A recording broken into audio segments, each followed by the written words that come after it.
Hello.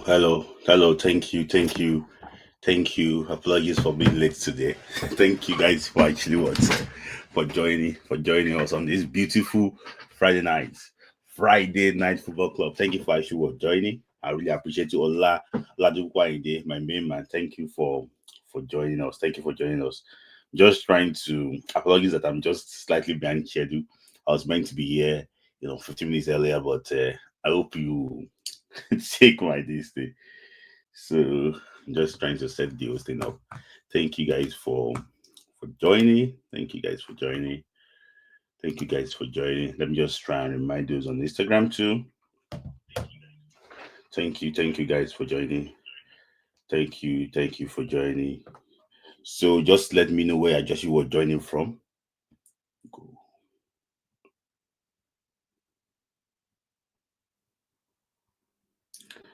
Let me know where you're joining from.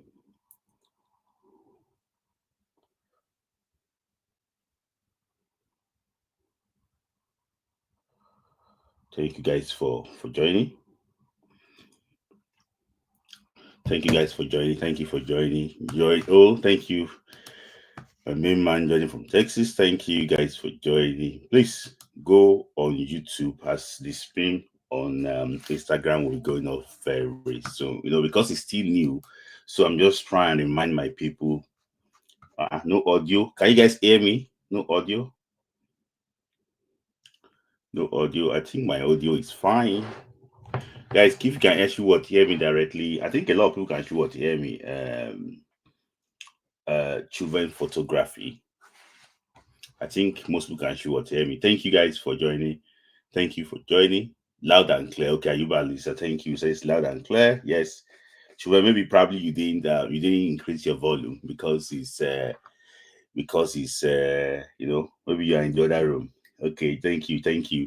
Guys, go on YouTube as the stream is gonna be going off very soon on Instagram so that you won't miss any of these parts that we're going to discuss today. So just want to welcome Coach Oproje Madu from Ireland. Thank you for joining. Children Photography from Scotland. Thank you for joining. Jason, I'm not sure where you're joining from.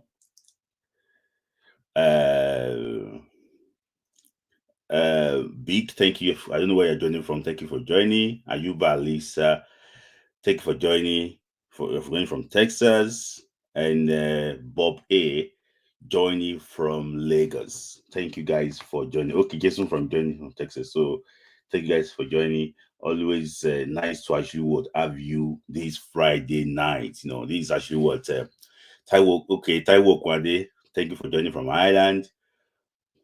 Osaro Patrick from Canada. Thank you for joining. So, guys, it's no longer news that okay, let me just say, okay, J-Dor, thank you for joining from London. We have around the world, from Africa to Asia to South America to North America. So go on YouTube, guys, and actually go and watch the full thing. So let me just I don't want to waste time today. I'm already actually behind schedule. And there's no really big news this week except the announcement of the Super Eagles new manager, Eric Chelle. I don't know what is it Chelle or Chile. I think the French president is Chelle. So announced he's 47 years of age, former coach of Mali. He will be taking charge of the Super Eagles with immediate effect. And I was there live on Wednesday to discuss what exactly I know about him and what to actually expect from him. And I've got a lot of comments in the media, ex-internationals, and also even current internationals too. Like William Trust Ekong, it was live on it wasn't live, it was in the comment section when we were live in the afternoon to just to tell us about his support for the new Super Eagles coach. And also too, players like Moses Simon too, also actually gave their own opinion too about the new coach and also supported the new coach. That's the most important thing. So today we're just going to do like something slightly different about this manager. So on Wednesday, I went through his tactics. I went through exactly how he normally set up his team and how he tries to, he's try to take, the game away from the opponent. I went through some key area in his tactical play, and I went through like three main formations that he normally actually will deploy when he's playing. I went through the 4-3-1-2 formation, the 4-3-3 formation, and the 4-3-2-1 formation. So I went through all those things. So if you have not seen that video, please go on YouTube, and it's on our YouTube channel, and actually go and watch it, and also voice your opinion exactly about this man. So today I'm just going to start with his backroom stuff. So what to actually expect from him, and actually what is backroom stuff. So the one you see on your screen, basically these are the backroom stuff you should expect when he actually take the arms of affair with the Super Eagles of Nigeria. So the first on your screen you see there is Jane Pandora. So it's not Pandora, sorry, it's meant to be Pandova. Apologies for that. It's Jane Pandova. It's meant to be Pandova. I will come to him later. The one on your screen is his major right hand man. When you see him, the person on his left or right depends on the arrangement of the bench. The person on his right or left will be what? Eddie Tabubi. It's going to be Eddie Tabubi, the guy in the middle. Why the one that that is also going to actually be there, they call him the physique, they call him the physio, like physio. So he's the one going to be in charge of the physical fitness of the Super Eagle of Nigeria. Super Eagle of Nigeria is going to be what? Thomas Gonaik. So those are the people in charge. So these are the people on ground now. But I'm hearing that he's going to add one more. He's going to actually add one more member to this staff. So he's going to be the set piece coach. He's going to actually add a set piece coach. I already have an idea of the guy he wants to get. I think the guy has worked with Burnley before. The guy has worked with Burnley, maybe Burnley and Anderlecht. So if he has worked with Burnley and Anderlecht before, so I'm thinking that it might be Vincent Kompany's guy. So I'm hearing that that one might probably join him. He might probably actually join him, because he was about to actually join him if he actually continued in Mali. So I'm going to, as soon as I confirm that, I'm going to actually post his picture and everything. So guys, if you are following me on Instagram, you will know exactly that I posted the guy's picture. The guy in the middle, Eddie Tabobi picture. I posted his picture. He's UEFA trained, he's even well qualified to even be a coach. He's French, but his parents are from Tunisia. He's French and his parents actually from Tunisia. So he's got so many apprenticeship training, from some of the top guys on Instagram. Now I'm going to off it now very soon. Go on YouTube. He's got so many apprenticeship training, around Europe, and in his own right too, he's also a very good match analyst. So, but I think that he maybe doubles as a match analyst for him, and also as assistants directly. The guy, if you know this guy very well, the guy with the PSG face, if you know him very well, is guy called Jane Pandora. Is called, apology for that spelling, is called Pandova. It's called Pandova. The guy was he was born in France. He played for Nice. He played for OGC Nice in France. He played for top clubs in France. He played for Nimes in France. He played for he had a very good career as a goalkeeper. So, and he didn't play for the French national team, so he changed his nationality to Comoros. So it was part of the Comoros team that played at the 221 Cup of Nations. You can see this white beard now, very, very old goalkeeper, about 30 something years of age now. So is going to be our goalkeeper trainer. I can tell you, this guy is going to be our goalkeeper trainer. Also, very experienced. And you can see that. I will not lie to you. Goalkeeping was one of the areas that Mali really struggled before Eric Chelle actually came. And I can tell you how many goals they actually were considered too. And we're going to go into that. How many goals they considered when it was there? It brought out, discovered so many talents, and at the end of the day, it later, that area became that area now became one of the strongest area too for the Malian national team. So this guy is going to be coming with a very good backroom staff. I think about 4 to 5 people is going to be coming with him. So alongside the Nigerian coaches too, Fidelis Ilechukwu and actually Daniel Ogunmodede.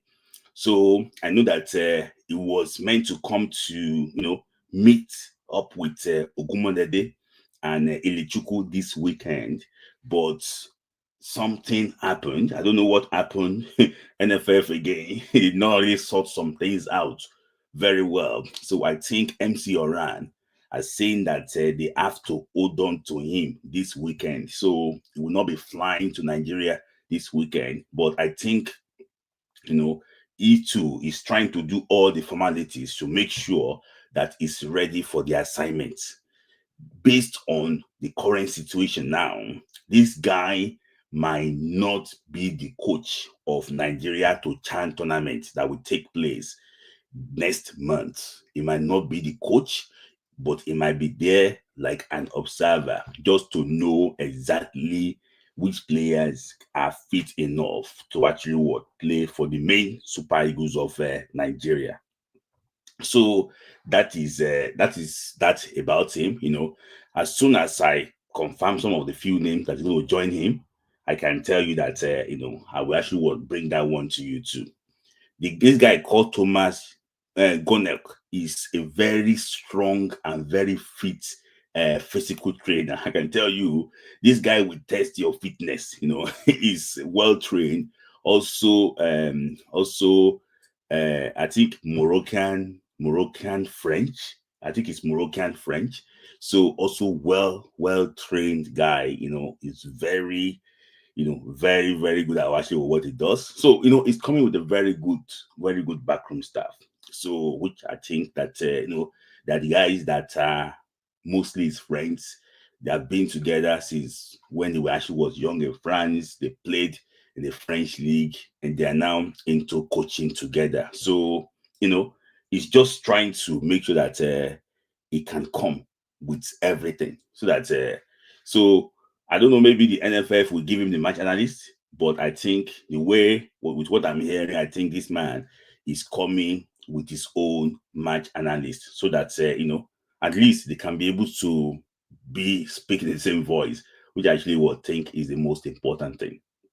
So, I don't think there's going to be big changes in the Super Eagles. I don't think big changes, but I think he already knew exactly what he want to do, and I completely support him, and I wish him the very best of luck. So I'm going to take some few comments here before I go to the second part.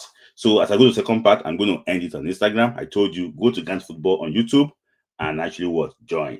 I'm going to end on Instagram. So guys on Instagram, so let me just take comments on Instagram before I actually move. Omobolaji A-Star, my main man, said that we are being told that MC Oran are now asking NFF to pay for a release for the coach. Why is NFF like this? The issue basically is that there was no big release there, in all honesty. And I know that MC Oran, they are just trying being political here slightly, because there was a clause in his contract that he could leave if a national team job comes. So I think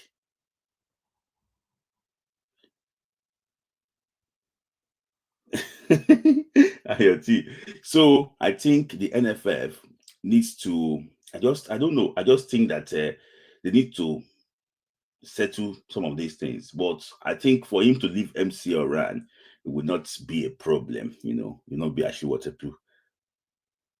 You see, so That is it. So let me just look at some comments quickly. Larry from Belgium, thank you for actually joining from Belgium. We are probably going to play 4-3-3. Okay, I'm going to go into that very soon.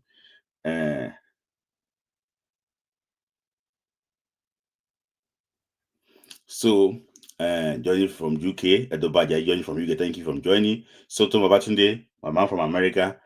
Thank you. He has all the machines players to work with. He must just bring that discipline to the camp. Thank you for that. I also believe in that too. We really need to a set piece coach. Yeah, I think he's coming with one. I think he doesn't have one in Mali, but I think he's going to get his set piece coach and a match analyst. This guy, Eddie Tabobi, is probably his match analyst in Mali, but I think he's getting someone that will not be on the bench. The guy is going to be in the stands, like the way Pasero got one then.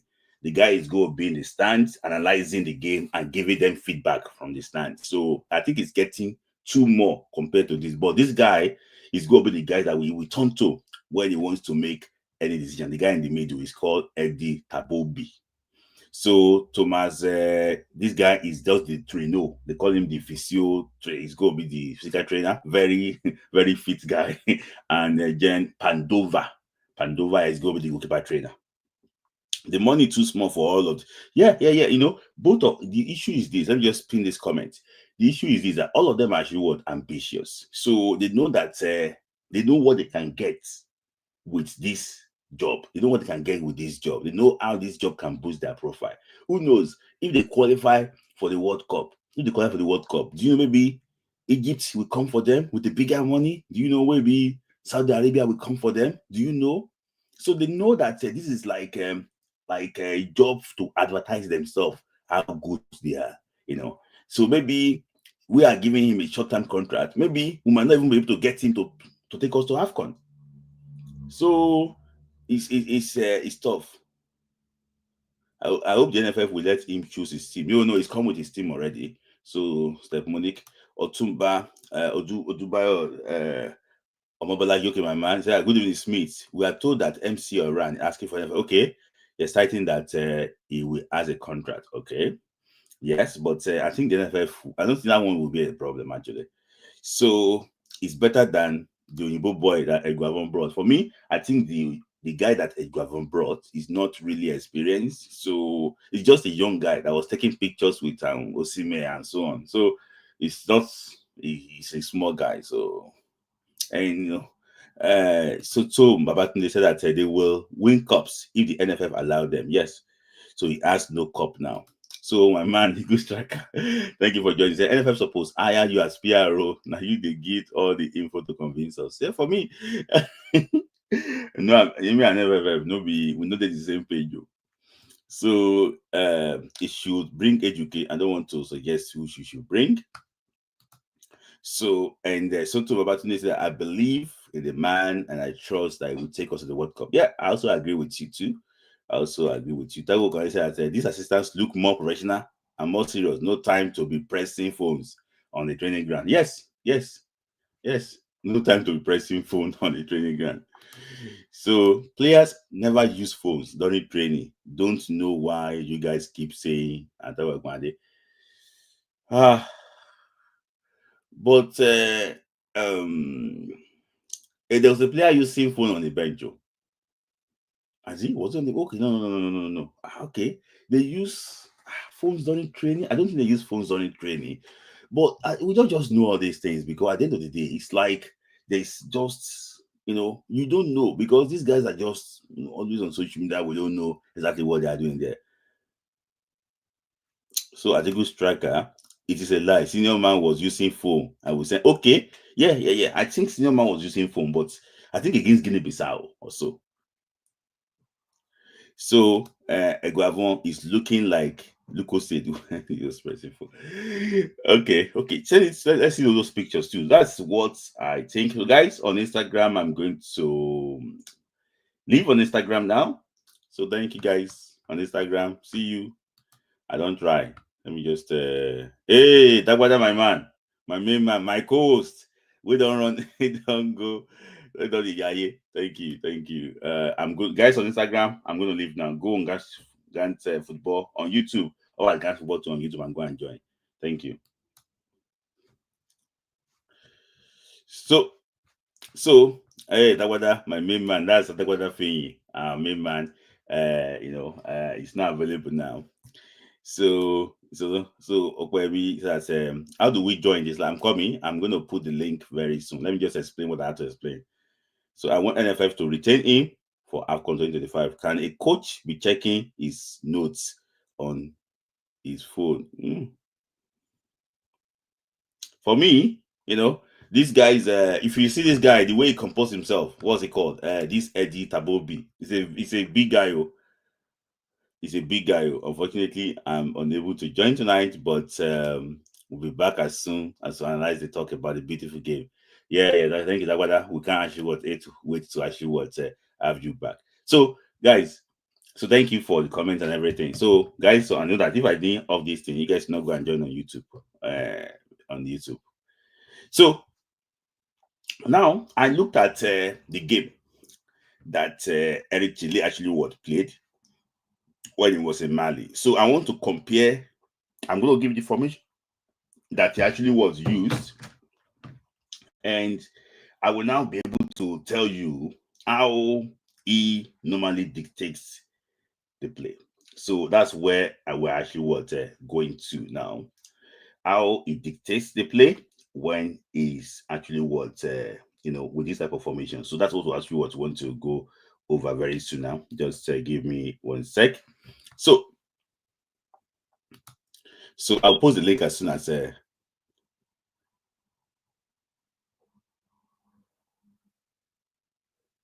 don't know. We are not the same page. So let's look at so let me look at this one now. Look at the game. So let me just give you a background. This is the game that he played against Congo. And I tell you that the reason why I chose this game was that it's just very unique. This was a game against Congo. This was his first game for Mali. The game against Congo. This is a home game for them, a game against Congo. So let me just give you a background to actually what he did. Because he's playing against Congo, he used a 4-2-3-1 formation. I will not lie to you, this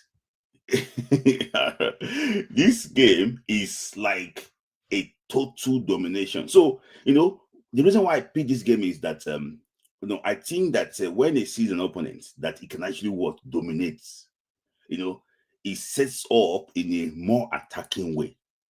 Like opponents you are better than, and opponents that are coming and playing against you, in your home ground. So you can see clearly, total shots was 15, but the shots, what's it called? All the shots that Congo had in that game, they were wayward shots. Wayward shots. So he had 15 shots. He scored 4 goals, and can you see that the goalkeeper did not make any single save? That was a total domination. The goalkeeper did not make any single save. I know. I like that. You don't make any single save. And there's one thing I want to show you. I don't know. Maybe I can just remove this thing. This comment. Sorry. Can I put this one down? Let me see. Yes. Okay. I'm going to show you one stats quickly. In the other parts, you can see this one now. So the reason why I put this one up is that this is how he likes to play. When you play at home like this in a very convincing manner, people will not die of this thing because they know you're confident what your team tend to actually do. And what I like about him basically is that he play high tempo. He play high tempo with high tempo. So fantastic from him. I picked this game out because I'm thinking that this is how in the 4 it's going to line up Nigeria in this formation, in the 4-2-3-1 formation against Zimbabwe. Let me just let me just show you how I think that it's gonna actually line up against against Zimbabwe, because I think he's going to be this. This was the formation he used, and I think that this is how he might probably would line up in games that he thinks that is better than the opponent, in games that he thinks that he can actually would dominate the opponent. For me, he can change the personnel. I just think that this is what normally do. So, you know, I don't know, in the comment section, you can remind me, which coach do you think this is his favorite formation when he was coach of Super Eagles? Who can tell me, which coach do you think this is his favorite formation when he was coach of Super Eagles? This formation is, it is his favorite formation when he was coach of Super Eagles. Who can remind me? If you are vast with Nigerian football, yeah, you will know the coach. Not like just in the last 10 years, you able to like tell me which coach? No, Amandu, no, not Amandu. Raw, thank you. Get it raw. These are actually what the coach get it raw. This is the coach, this is the formation you actually automatically use. Playing at home, you control, you have to hold the midfielders, you control the game very well, you dictate the pace of the game. And the holding midfielder will actually give you more stability, you concede less opportunities and everything. So, and I also brought out a start too, about just what to which good luck. Yeah, I wish him good luck too. I wish him good luck too. People are already expecting him to fail. I wish him good luck too.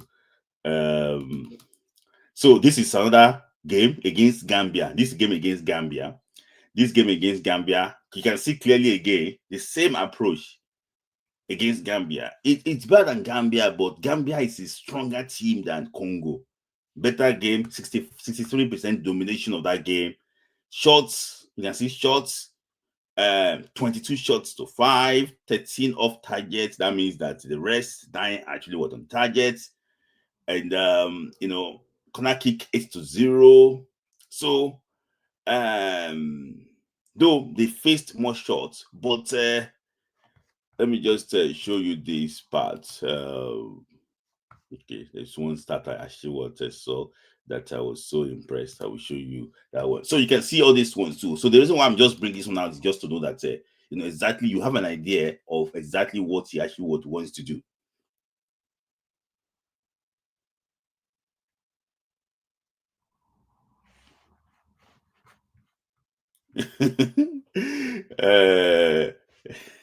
Eagles tracker and this thing.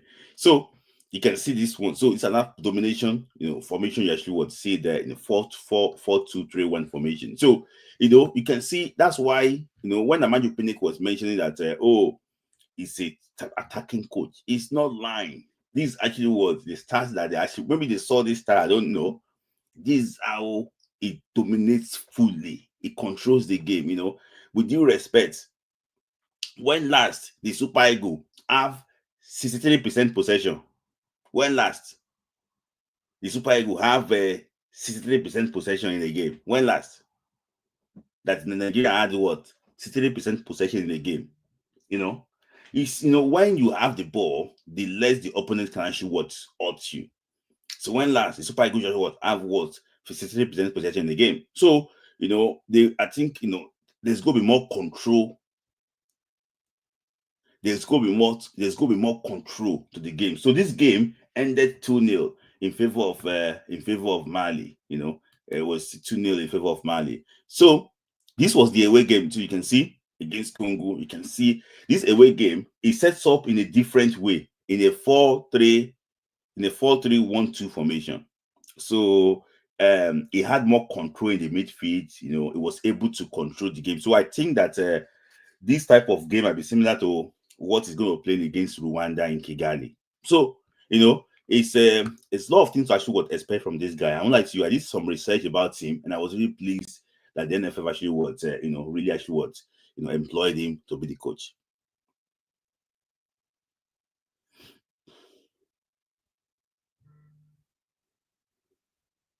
So I'm going to put the link now because I don't want this thing to be more than 1 hour today, so that got off quickly.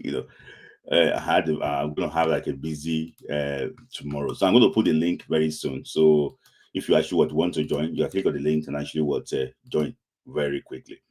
So I don't want to be more than 1 hour today. Just join very quickly if you actually want to see this link. So this away performance from him.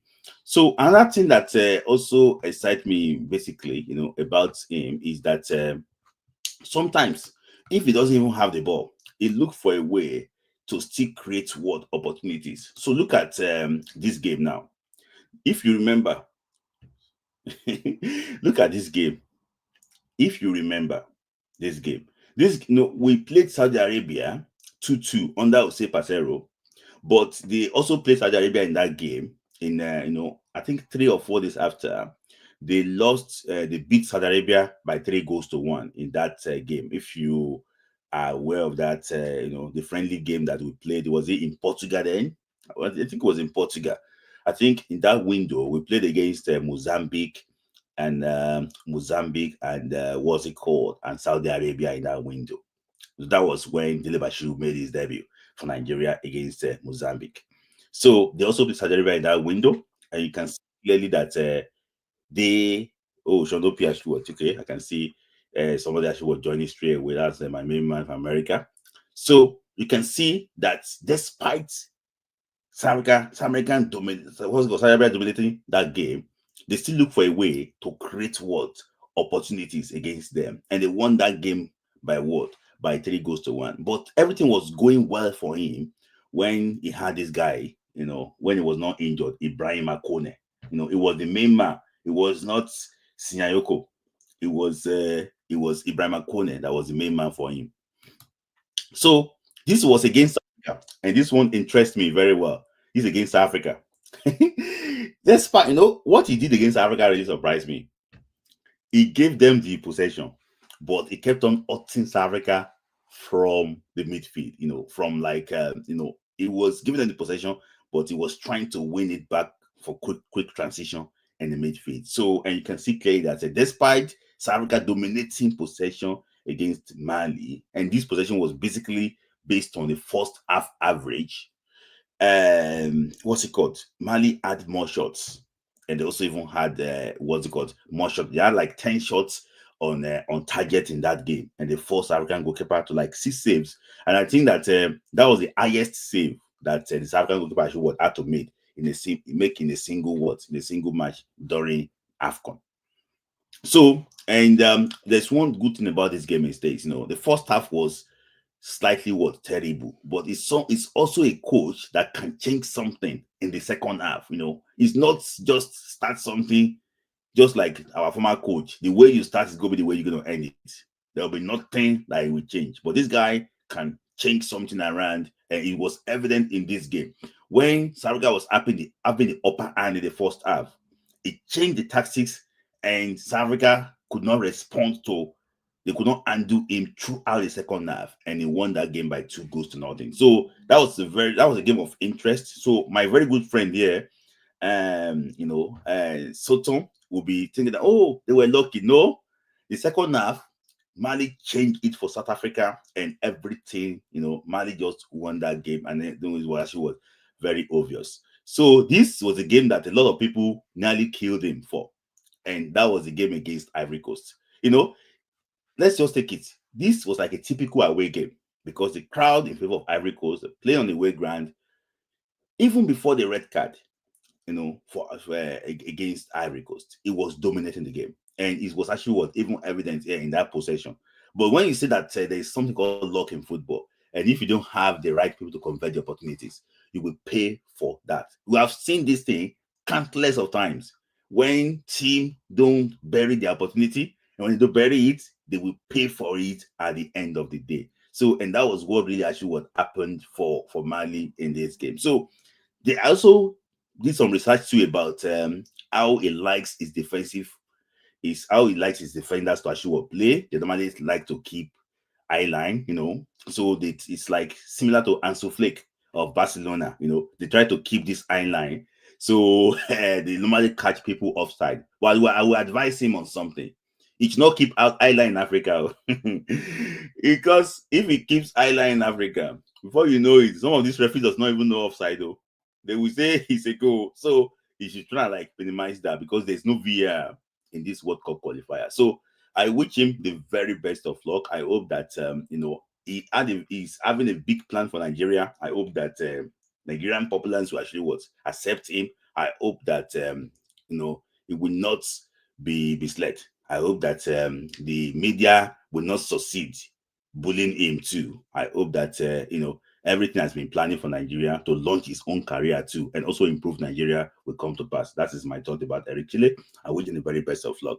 I will also I will go start a countdown to the World Cup qualifier as soon as the CHAN is over. We'll start a countdown to the World Cup qualifier. So I'll be updating you about what Rwanda is doing, about what Zimbabwe is doing, countdown, the call up to the games, what they are doing, what they are expecting. I will give you countdown to the World Cup qualifier on a weekly basis. Maybe probably when is exactly a month to that World Cup qualifier. Just watch out for that. It's going to be very explosive. I'm going to give you updates from Rwanda and also update from Zimbabwe. So maybe that one can actually ginger us more, and we know exactly what to expect when we file out against them. So guys, I will have to get my first set of callers now. I have Sean Opie. I have my first caller, Sean Opie, and also Chris. Chris is a regular contributor here. So let me just get the two of them on stage. Sean Opie, thank you for joining. And Chris, thank you. So today we see talking about Eric Chelle or Chelle, and you guys have been following me. Probably I don't know how long you have been following, and I already explained to you how it tends to approach different games and how it try to possess. And I want to say this thing here. I want to ask you this question. Did you remember the last time that Nigeria had 63% possession? When we beat Sao Tome and Principe. That was it. That was it. And in all honesty, Nigeria and one other country scored more than him in the AFCON qualifier. And we scored 16 goals against Sao Tome? So if you take that was 16 against Sao Tome, from what we scored, ain't no good score Richard. so guys, Solopi, your thoughts about what we've been discussing so far and your general thought about this man. I just hope this news from that the club is trying to get money from Super Eagles. It's not going to be another Lambada case. I strongly hope so, because that will people are some, and people are not too excited about it. But definitely, our minds, just humanly speaking, our minds are on the fact that we have a new coach. So yeah. I hope the coach comes. So yeah, back to your question. Yeah, I mean, again, like I said in your other live that you had on Instagram, I said his record looks very impressive. He thrives from the midfield. And I'm interested in how he's gonna in terms of the personnel he's gonna employ to work his plan out. Because right now I don't think our midfield. I used this analogy one time before AFCON. I said, if you're going by, for science students that know the alpha, beta, and gamma rays, I said our defense is like a beta ray, right? It's sharp, but it has weaknesses, right? Yeah. And our midfield is a borderline alpha beta. Sometimes it's like a Alicia Keys, no one. You think that no one is existing in that midfield, and sometimes you think somebody is doing something, right? When you see sparkles from Iwobi trying to be creative, or you see certain things, right?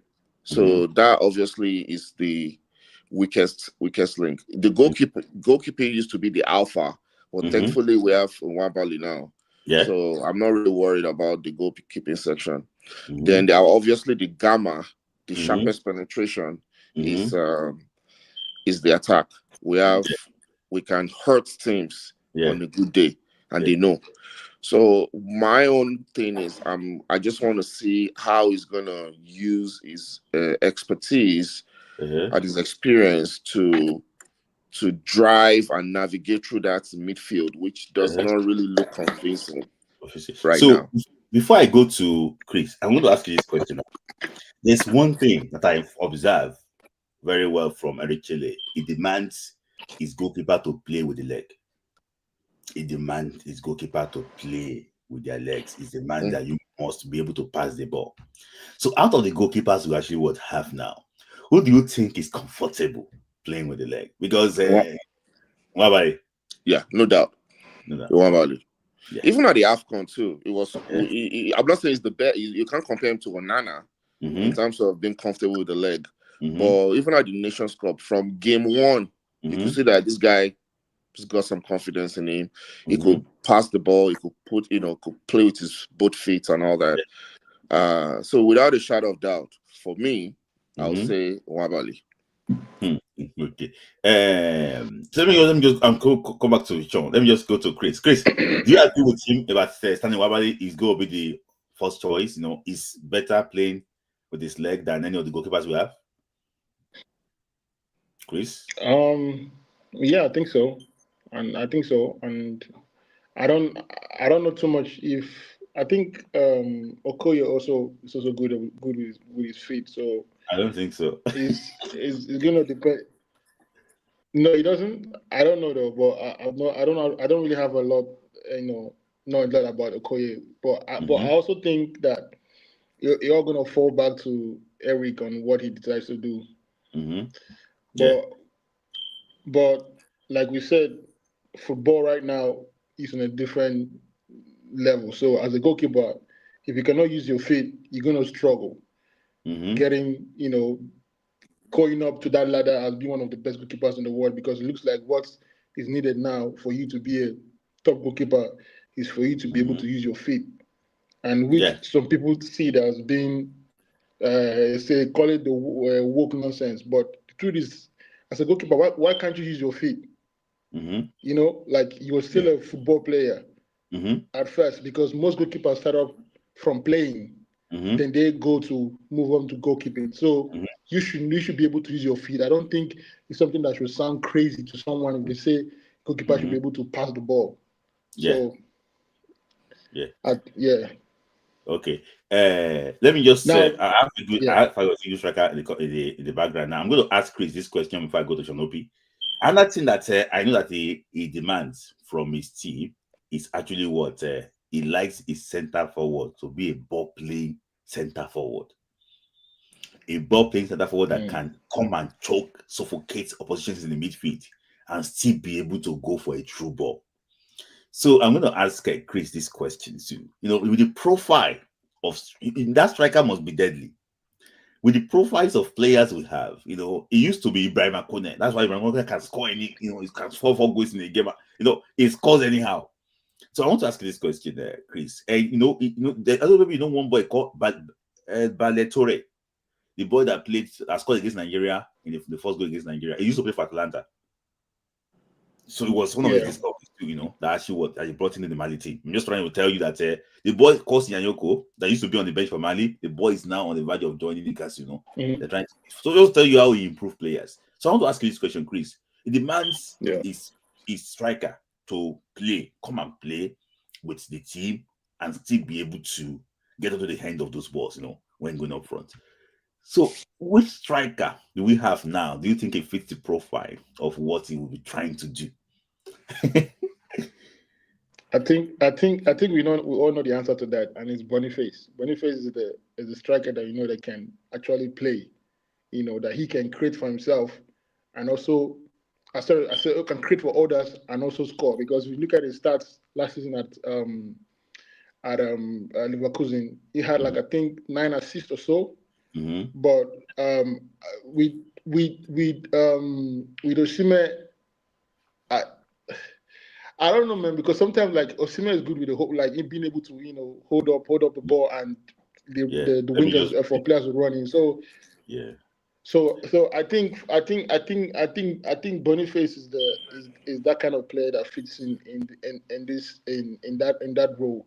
Yeah. And I think Oshima also can also do that if you ask him to do it, because Oshima also, he created some chances.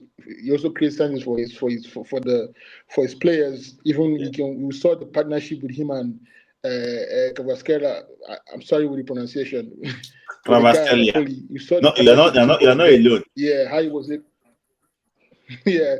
So we saw his partnership with him at Napoli, and also we can see what he's doing at Galatasaray, where like the players can play off him. So I think we have two strikers that can actually do that for us.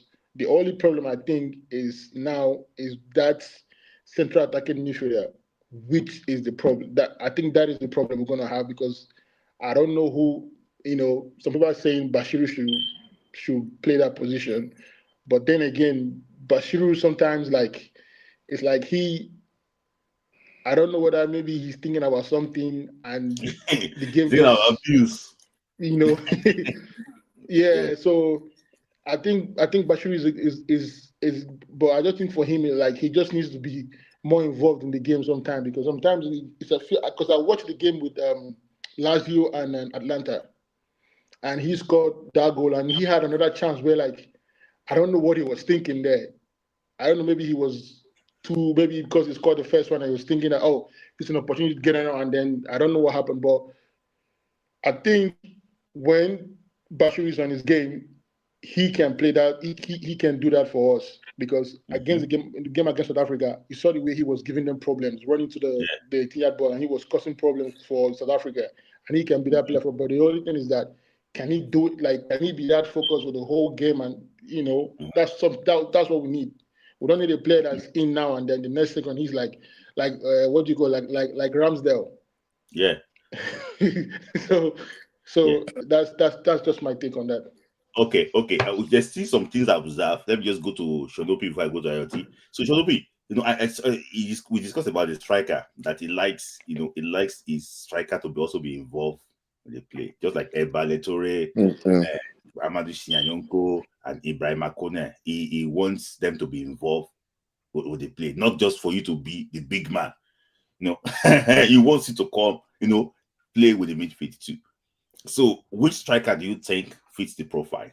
So, I'm going to say it this way. Do you think that if one day you just say, okay, no, I'm going to bench the former African Player of the Year, and I'm going to play the one that called himself the Mehmet up front?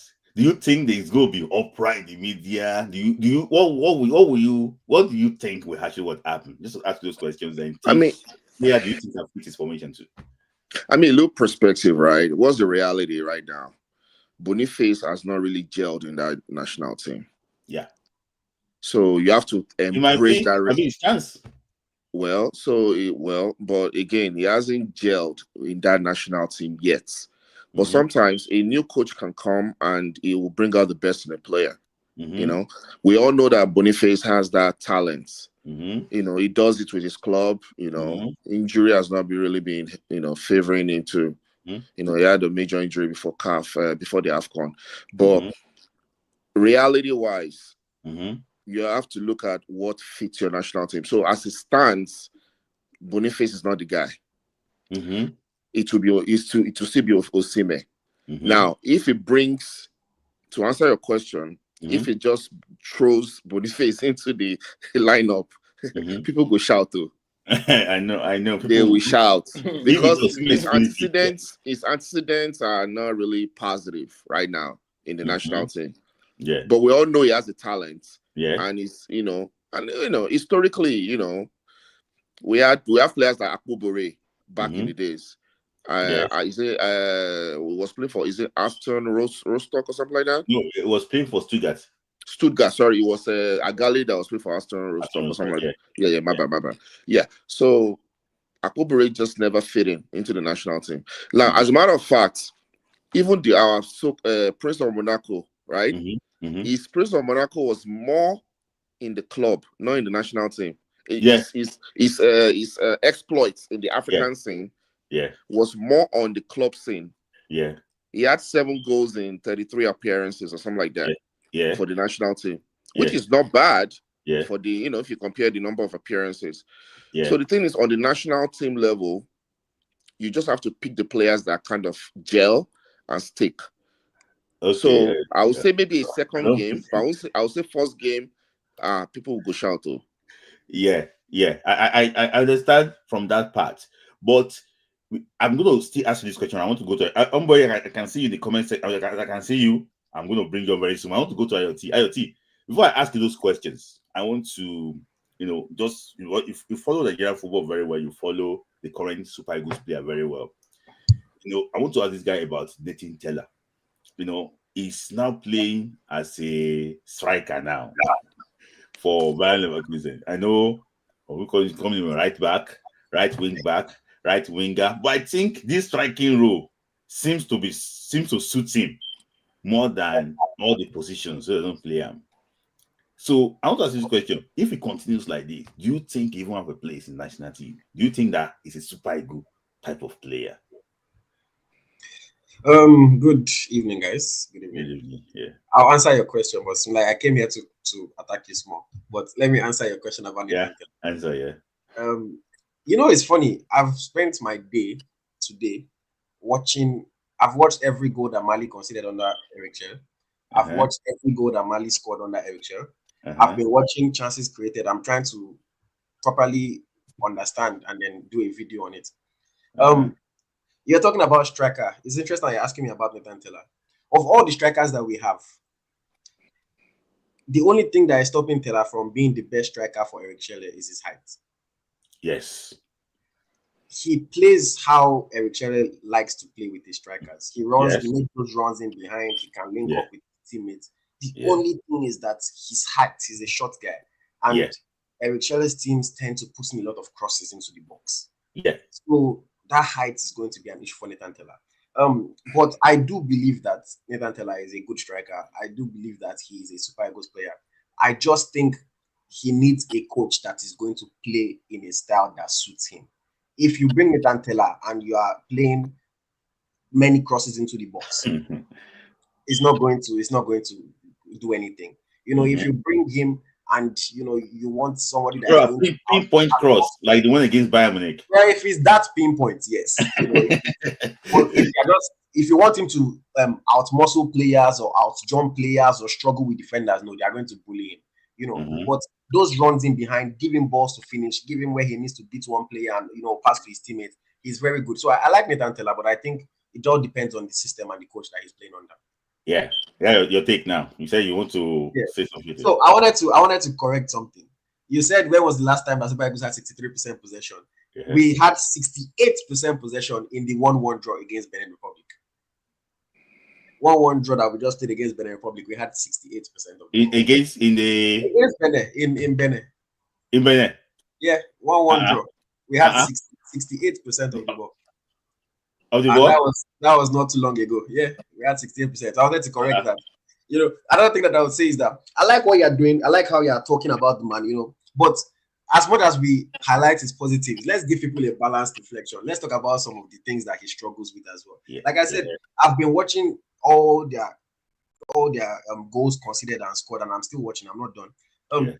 One of the things that I've noticed in just my short time going through these videos is that as much as they keep possession, a lot of the time they do not create chances from the possession that they keep. And this is something that we've criticized Nigeria for in the past. That we're passing the ball. It's not penetrative. A lot of the time they keep possession for so long, they end up taking a long range shot. In Mali, they have good shooters. So they score some of these long range shots. Or the keeper parries it, then somebody scores the rebound and it's a goal. In Nigeria, do we really have people that can shoot from distance? When last we score from the long range? When last? So that's what I'm saying. So if we are not penetrating enough and we decide to take long range shots, now just fans go they catch ball. So would that exactly translate well for us? We cannot say exactly. We have to see what. So as much as I like the attacking style of play, because from watching his game, he's a very attack-minded coach. His teams are moving forward. They are trying to find the gaps. You know, I like the way they keep possession, but he's going to need to adapt some things to work for Nigeria. Another thing that they do very well when they're keeping possession, so their center backs are comfortable on the ball. They pass the ball sideways. They want to attract the press. Yes. Their center backs want to attract the press, and then once you come forward, they play that pass between you to the midfielder. Now the midfielder has ball in space. Sometimes the midfielder drops deeper to receive the pass. They give it just to attract the other midfielder on his back. Then he plays it to the center back, and then all of a sudden that person has followed him now has left a gap behind him, and then the center back plays the ball through. So our midfielders also need to be comfortable on the ball. And I was thinking about it again. I'm like, Ndidi, Onyedika, Onyeka, Alassane. Who is that guy that you say if he's facing his goal, you're confident that he's not going to mess up? Because if you have to run facing your goal to receive the ball from a defender, you know, who is that guy in our midfield that has confidence that, you know, under pressure, somebody on his back, he's facing his goal, he can receive the ball and pass it without, you know, errors. We don't really know. I don't know if we have somebody. We've seen Ndidi trying to face his goal sometimes and make some mistakes. Onyedika is not really a guy that plays with the ball facing his goal. Alassane, so that's something else that the coach might need to. I'm going to play rap music. No, I think. Are you ready? So I cannot put you. You know, so that's something else that I think we need to adapt. But overall, you know, I will say I like the way they play. I've watched, you know, like I said, I've been watching and I've understood his style a bit better now. You know, I honestly really like the way the man likes to approach the game and likes to play. I just don't know if we have the personnel to play exactly like the way Mali were playing. Yes. But it will be interesting to see how he changes things here and there. Another thing that I was wondering, and I'll shut up now and let somebody else talk. Lookman, I'm trying to see how he's going to work with Lookman. Yes, that is my biggest headache. The man plays left wingers that cross the ball. Yes. If you watch, his left wingers are left footers. They cross the ball. They are not cutting in. If they are cutting in, they are cutting in to find the midfielder. Another thing that he's very good at, that third man run from midfield. That midfielder arriving late. Think of a Frank Lampard type of goal, whereby the ball has gone wide and they are coming and then they lay it off to you, you take a shot. So Lookman, I don't know how effective Lookman is going to be playing like that. Because Lookman is not a guy that wants to be crossing ball. No. He can cross, but he doesn't want to be crossing ball. His natural style is not to do that. Another thing is that I hate to say it, but it looks like bye-bye to Samuel Chukwueze. Because his right wingers, again, same thing, are not inside forward, are not people that cut on their left foot and cross. His right wingers are whipping balls in with their right foot. Yes. Samuel Chukwueze is not that guy, so that might have to be a Wobby spot. But I still like the way the man plays. I'm still watching. I want to understand his team better. I want to ask you this question, you know, since you've watched this guy, you know, there were some of the games that you normally approach with like a 4-3-1-2 formation. So that 4-3-1-2 formation is going to have like a 3 central midfielders. So he's going to be attacking with his wing backs. And one of his instruments actually is this guy called Ahmad Traore. You know, the guy that is it Traore also? I play for Reese, that, and also Duarte that plays on the left. You know, the type of energy that those boys got, the way they move up and down the flanks. Do you think that I know? I don't worry about that too much. You know, the reality of it is just what matters the most is the discipline of the defender to track back. Again, that's another thing that I noticed. They concede a lot of goals from their wings because their defenders are quite high up and are very, you know, and if they're not in the right position or if they give possession away cheaply, they can concede goal. So I think we have the legs, whether it be Zaidu, Bruno, Olaino, or Bright, they have the legs to go up and come back. It's now, do they have the discipline to ensure that you don't get too excited and think, oh yeah, we're outplaying these people, so I can just stay up and forget that they can counter you and hit you on the break. But you know, that one I'm not so concerned about it. I just think it's a matter of how we defend. And another reason why I'm not too concerned again is that even though Mali concede a lot of goals from their wings, I strongly believe that our center backs are very good in the air. You know, Ekong, Shemi Ajayi. So I mean, never say never. There's no team that will not concede from crosses if you allow the opponents to just keep on crossing the ball. You know, they will eventually concede. But if we concede maybe 5 crosses into the box, I believe that we have centre backs that are good enough to deal with the 5, unless it's just a crazy cross, you know. So I'm not too concerned about that part in terms of the defenders. Yeah, okay. Thank you for that contribution. And I didn't know that you were at 68%. I know that Session OP, you were trying to confirm that too, because that game doesn't look like a game of 68 possession. Yeah, because of the way we played. Horrible. Yeah. Because of the way we played in that game. The way we played was horrible. Yeah. It doesn't look like, and I was trying to do my own research too just before. But I was just wondering that which game did you complete dominate? It was against Rwanda in Kigali, but it was 51 possession, or 51% or so against Rwanda in Kigali. Yeah, so 68, Before I bring on anyone, just want to like ask, Chris, based on what IoT actually was explaining about this man too, you want to add, or do you want to just say anything about it before I go to Sean? Chris. In regards to what he said back to Chukwueze. Do you think Chukwueze, man, see. Do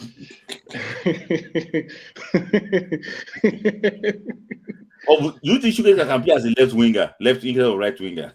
See, I think Chukwueze at this point in his career is either he gets serious, like very serious, or he just gonna be that guy that we just knew that he had the potential to be something, because we like from what we have heard about Eric, we know that he's very demanding. You understand? And is this not the situation where you can do whatever you want to do and get away with it? So for Chukwueze to get into the squad, he will need to show Eric that he's going to be able to do what he's been asked to do. So for whatever it is, it's going to depend on how Chukwueze be able to do what he's supposed to do. Because even at AC Milan, he's not getting games. Yeah. So and with this formation now, it's going to be down to the players who are ready to, deliver that idea. Yeah, and it's ready to bench anybody too. So sure. He said something about and that's my major worry. And I've said this thing that since Mikel left the national team, we have not replaced Mikel. People have been saying that, oh, he should be going. I remember in Egypt there, they should be going. He should be leaving Nigeria. Hey, I didn't see anybody, even in our youth system. I've never seen any talent that is similar to John Obi Mikel's talent. A player that can receive the ball under pressure, face your goal, foul. We don't get that. Even our youth system, we don't get that. Forget about see, I saw the way they press Wilfred Ndidi in Kigali. They took the ball off him. Forget. So I want to ask you, maybe it's not in that way. Do you think we have any midfielder that can take ball under pressure in this area of midfield we actually have currently? They used to know. They are using Iwobi for that actually, because Iwobi is not. You know who I think can do it. Sorry, but Nigerians would not like to hear it. Joe Aribo. Yeah, he's very. He has like some press resistant qualities like that, so he can do it. But Smith, hold on. What you said about that second half with South Africa, they were, Jesus Christ, they are pressing the life out of South Africa in this second half. South Africa, like from the first whistle like this, like South Africa is struggling in this second half. Yeah, like they're struggling. They struggle. Yeah, but I didn't know. In fact, I don't know why I was monitoring man itself. Maybe because I was in spirit that I think I come and coach us. So Nopi, your thought about to be honest, now NFF scouting go answer that question. No? I don't know of anyone in my head right now, and that's why I keep mentioning that midfield, right? I don't know the ones the players can do that now. But there's this guy. What about that Getafe guy? What about Akis Sabero? The Sampdoria. Is still playing. He's still playing B, right? Italian B. But it's now just. I hope you. Akis Sabero's profile, it can get that. But my issue is that I cannot say some things online. His profile. See, when he was growing, you can never press him on the ball. You will allow him to do what he wants to. That is his, I guess, Amiro. But the issue is that we did not integrate him on time. We didn't give him chance in any of our other age. We didn't give him any opportunity. So it's from that Viraggio Cup that he went to Italy. So he doesn't have any national team experience at all. For me, he's better than Endaga. Can they take a gamble? Because, you know, like Iwabali coming into the team, maybe we have to take a gamble and bring in some. Do you know what I think? Because I scanned that midfield, and I'm like, with the current crop of the known midfielders that we have, we need to ring in some changes. Now, the $1 million question is, who is going to come in, right? The coach has to be bold enough to bring in some new blood into that squad. Look at it. Ndidi, with utmost respect, he's done a lot for Nigeria, right? Respected player, but it's not the same Ndidi that General brought in against Cameroon in Uyo to when he subbed Mikel. Not that same Ndidi anymore. He's gone through a lot of injuries, iterations of injuries, by the way. So the coach, it's left to the coach and his scouting team to be bold enough to bring somebody like a fresh blood, and they should be able to stand by it, whatever the outcome. If it works out, they'll take the glory. If it doesn't work out, then that's why their coach is right. It's hire and fire. You get hired, you get fired. So it's the game, right? The coach should be bold enough to say, with my style of play and what I'm trying to do I have the right personnel to execute that thing? And the question is in the middle, no. Yeah. And capital no. And if I'm to mention a player's name now, some people will also tackle me, and I'm going to mention Jide Fatokun. You know, Jide Fatokun plays for Raymond Stars. You know, he's a fantastic player. But my problem with him is this: he can take the ball under pressure, but he misplaces his passes. That is the problem. He misplaces his passes. There's so many misplaced passes from him. There's also one guy called Musa Zayat. That one too, that plays for Academy Warriors, not a bad player. But for me, maybe he's playing at his level. Maybe his level is the NPFL. Sorry to cut it, but I remember in the AFCON 2013, we had Nosa Igebo on bench. We had this guy that was playing in Russia. I'm trying to remember his name now. Fego Gude. We had some couple of midfielders that you typically think they'll start. But guess what? Against was it against Ethiopia that he started using Umba? Yeah, but people were like, Umba was attacking there, but there was a player on the bench that was a big flop. Yeah, Ruben Gabriel. Remember? Yeah, Ruben. Oh, I don't want to talk about that player. But anyways, so he brought in Umba, and people were like, but guess what? The guy became the hero of the AFCON, but we never know. Sean, let me just you know that Sunday Umba was the former Nigerian under-17 captain. Yes, I didn't even know that. So he had national team experience. Yeah, he was in set of Simon Zenke and co. Yeah, you know, they were playing. You know, even this brand day was meant to be part of that at 17. So, the coach has to be bold. He has to be bold. That's the thing. He has to be bold and make decisions and stand by his decisions. And ask tough questions. Yeah. Before I go to Ombe, just give me a second. I want to ask you this question because I don't want to go. You scout a guy that you even made a video for, Ebenezer Akinson Romero. That means that you had interest in him. And I know that I don't know if you have a degree in scouting, but you don't scout him small. This guy, Ebenezer Akinson Romero. Do you see anything in him that we should be happy about?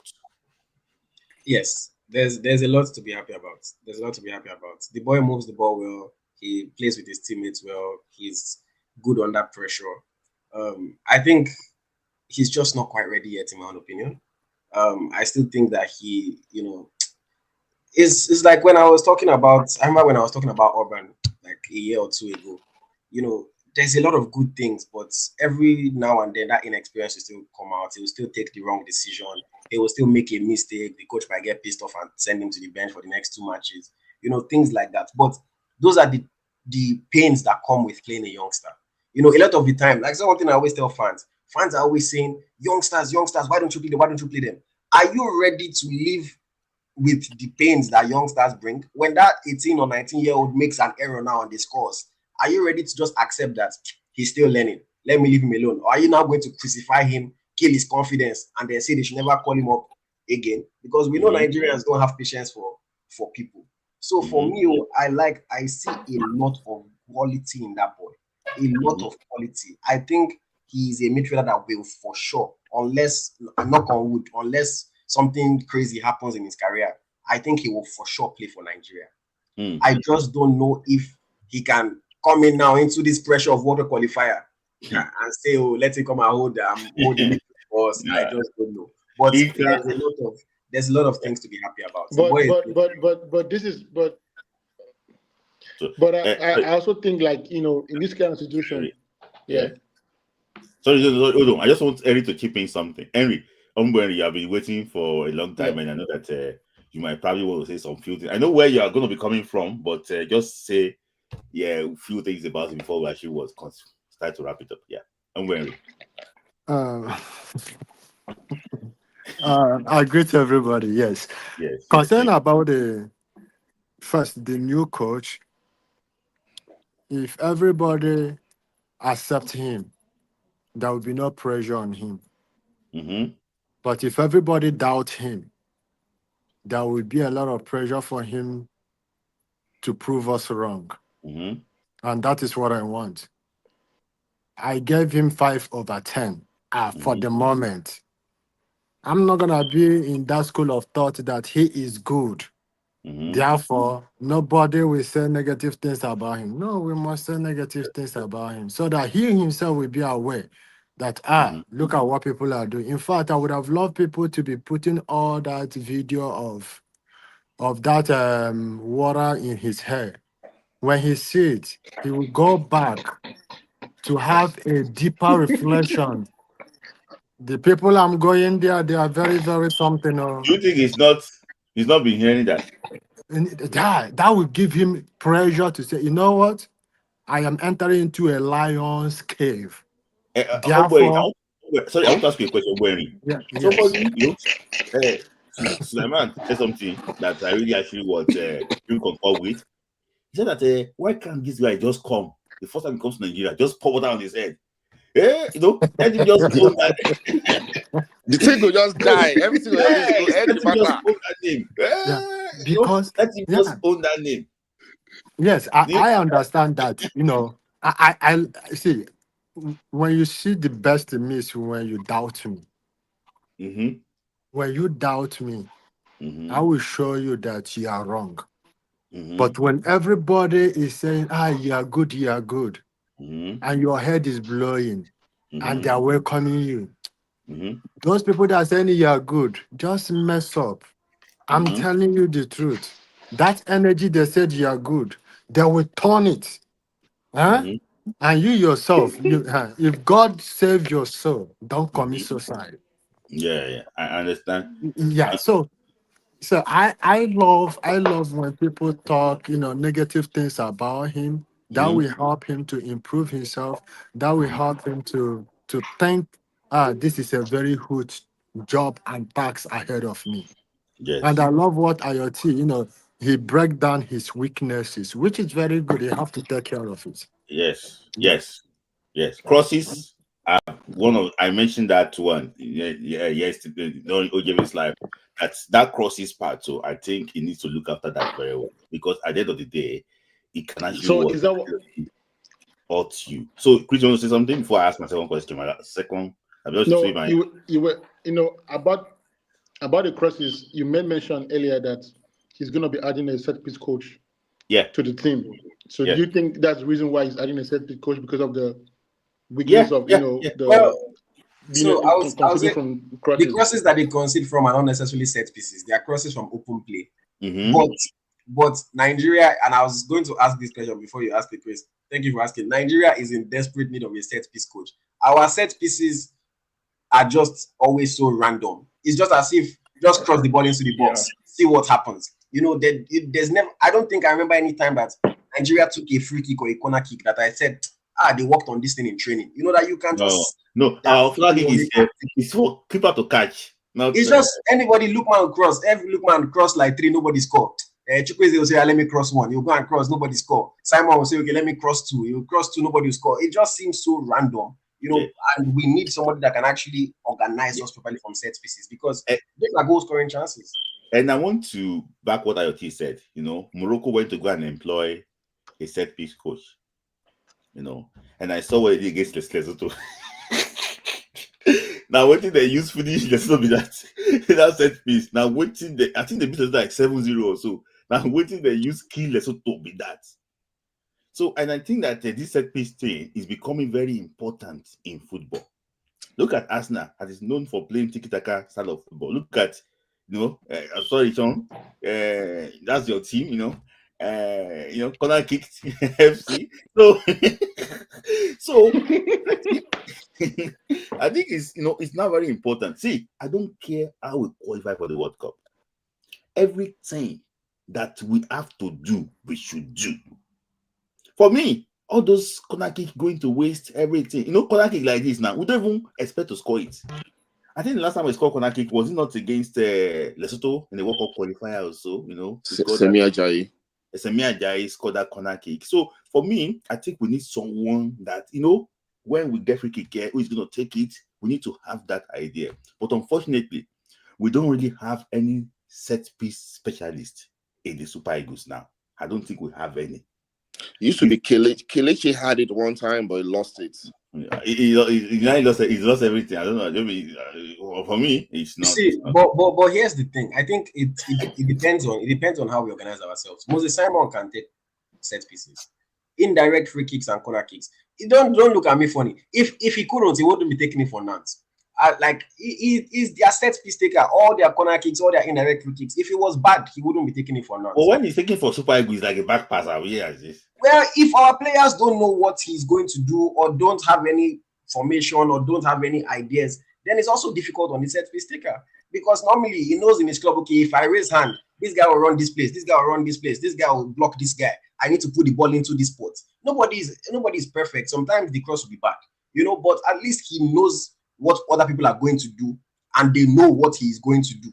Mm-hmm. But if everybody is just doing whatever they feel like in that moment, it's not going to look great. So for me, I think Simon, if we have a good set piece coach, I think Simon can become a key player for us again. Yeah. Looking at what ours Nash will play, they have Saka playing corner kick from one side, Getting Rice playing corner kick from the other side. Very dangerous corner kicks.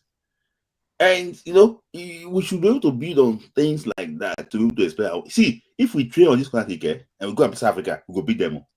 Okay, yes. Okay, they are not strong in here. The goal. Now, look at this. What about the goal that Osimhen scored against Rwanda when he came? He said that they do the training. Him and Ndidi and some against Benin Republic. He said Benin Republic. Okay, Benin Republic.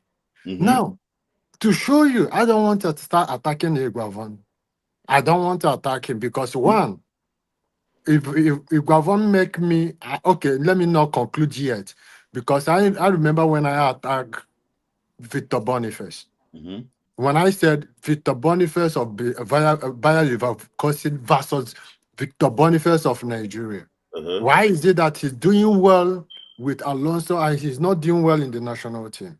Uh-huh. Then I now came back. I said, okay, maybe the problem is coming from the coach, from the department, because Boniface did not go for AFCON. Assuming he went for AFCON, it would have been good. And you would have understand Pasero's philosophy of game because all the players catch fire during the AFCON. Now, the new coach is coming.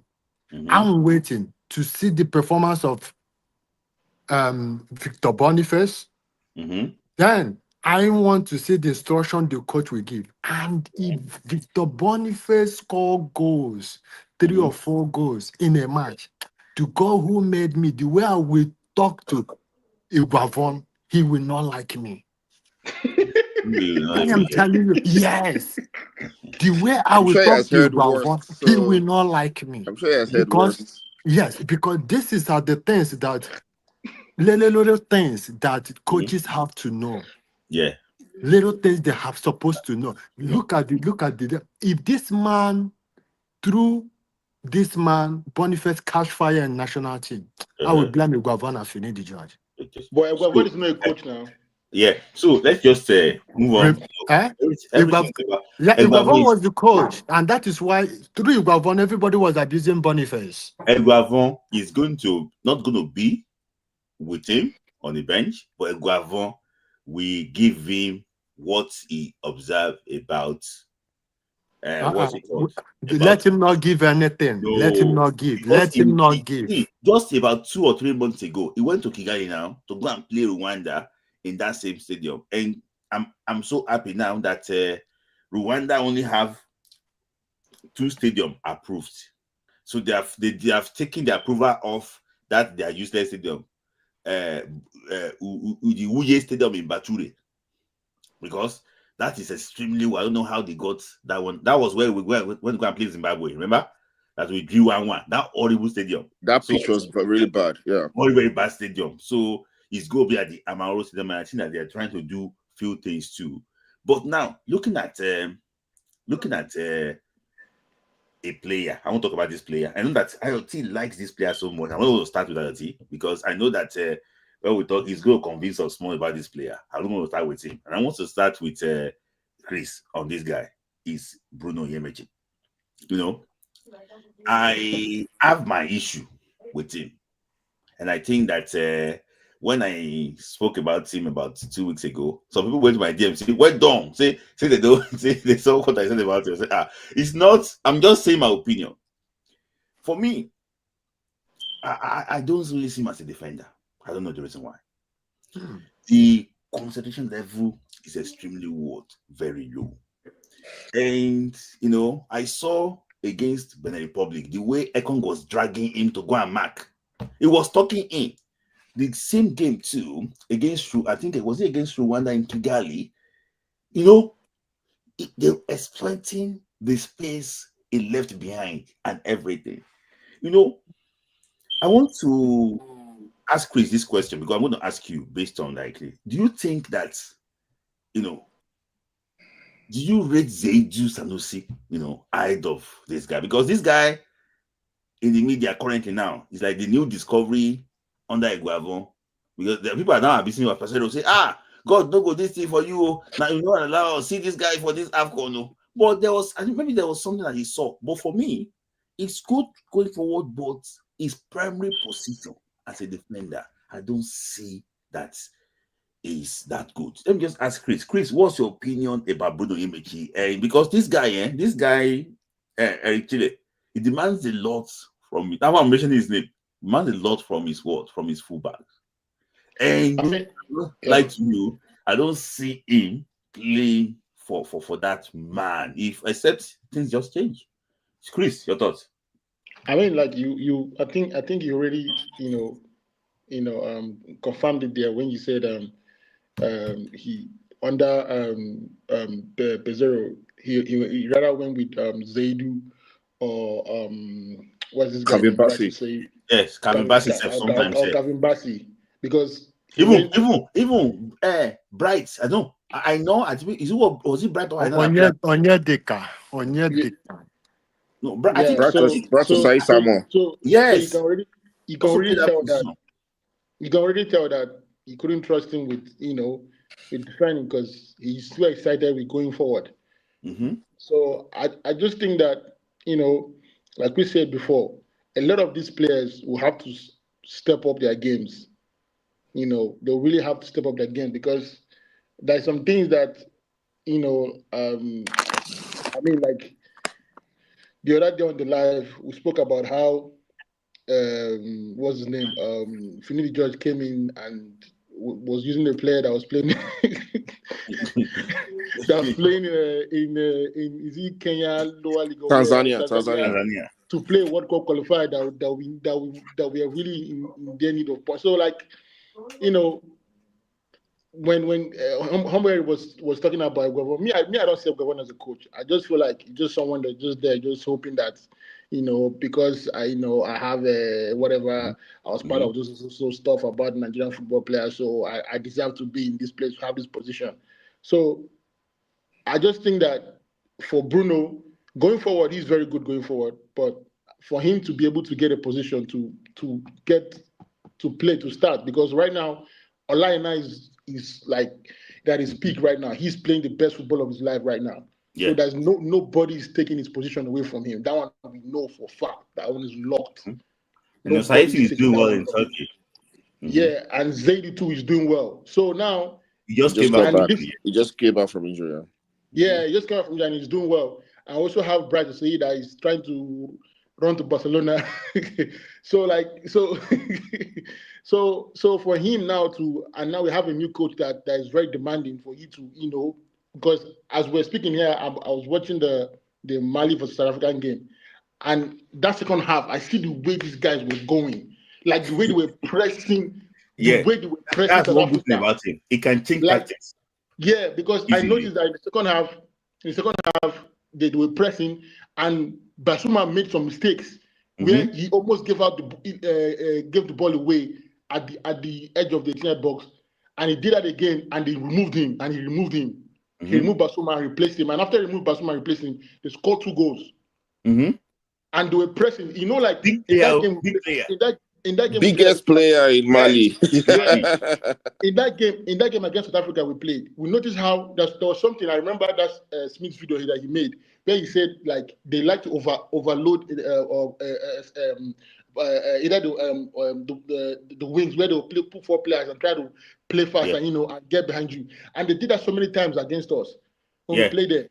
But in this second half, what the coach did was that the same way before they could get the ball to Pesatao, they were pressing immediately. And they made sure that they couldn't play aggressive pressing. Yeah, they couldn't play that game. And in the first, I think it was like 46 or 47 minutes, they pressed them and got the ball and had a one-on-one missing chance that they missed. So for our players, they will have to give that energy, be able to run and understand that once you lose the ball, you are running back. Because any time that Mali lost the ball, you saw like the way they ran back and they set up. They set up immediately and they continue again pushing. So this is not a situation where you lose the ball, you're jogging back. Like that game we played against South Africa, where if they had good finishers, you would have loaded us a lot of goals because we'll give out the ball and we're not running back to defend. Chris, so that game ended Pesitao's South African career slightly. After the game, people came out in South Africa said that they should not select him. That it was the main reason they did not beat Nigeria in Uyo. I saw that guy dejected. The guy was like, they didn't even put him on the bench. Players were just passing. It was just like this. They were just taking, wishing them best of luck. I was like, they took him like outcasts. That those opportunities against Nigeria, they were begging that they should not be arguing about World Cup again. See, there would have been 6 points. That was the opportunity, and it was after that game that I felt like we still have I think we're still going to qualify. Yes. Because if they had like good strikers, good attackers, they should have buried Nigeria in that game, like in that game. Pure washing washing that game. So I know that let me just take LT. I know that comment about Bruno Onyemaechi because somebody Emmanuel just echoed my opinion too that I saw how Ekong was shouting and pushing him to go and defend. In those. I'll say I have to go now. Okay. Thank you, Chris. Well, I've also seen when they are shouting on Zedu Samiti to come back. It happens. The reality of it is that I think Bruno is a better defender.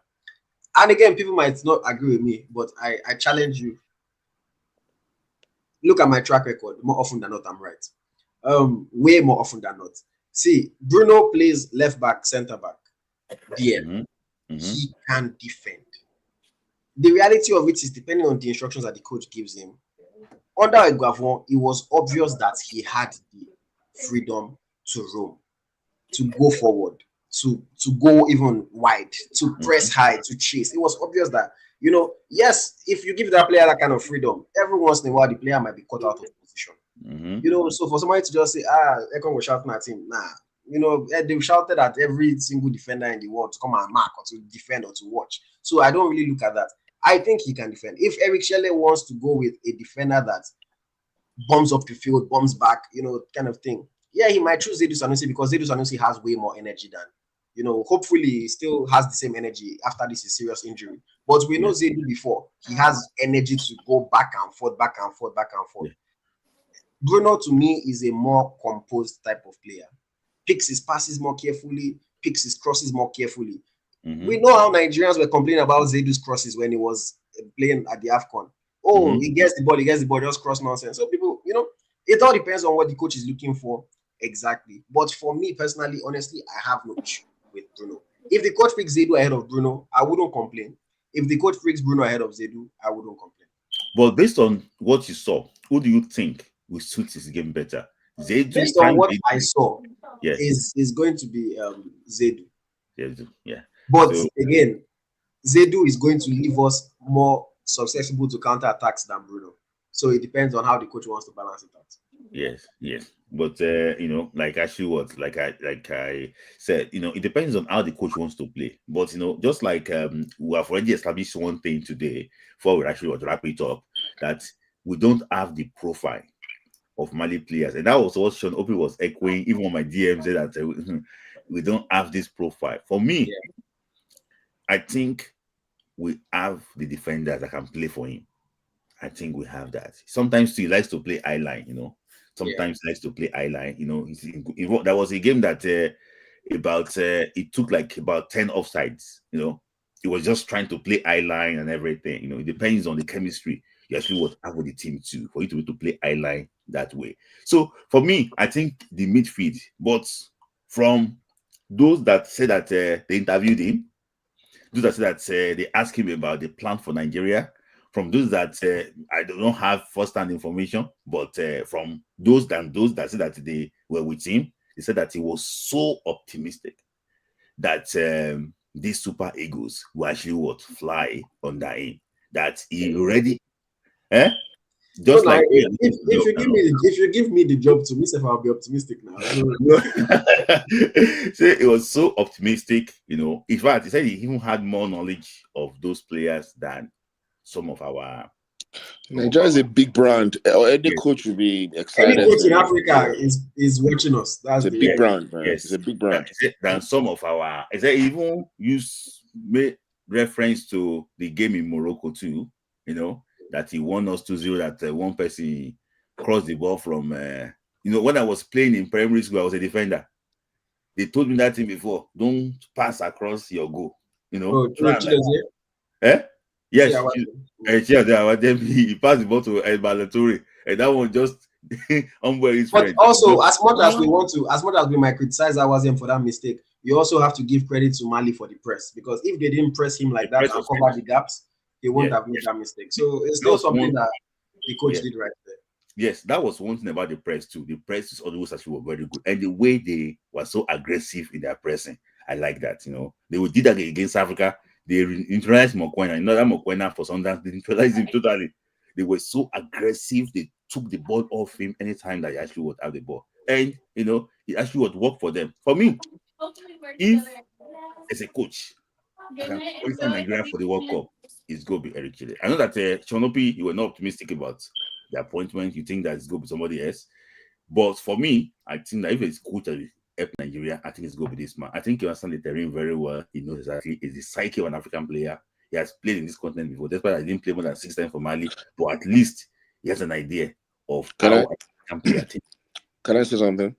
Yeah. So the reason why I wasn't excited is not against. I told you the last live, right? That his records are impressive.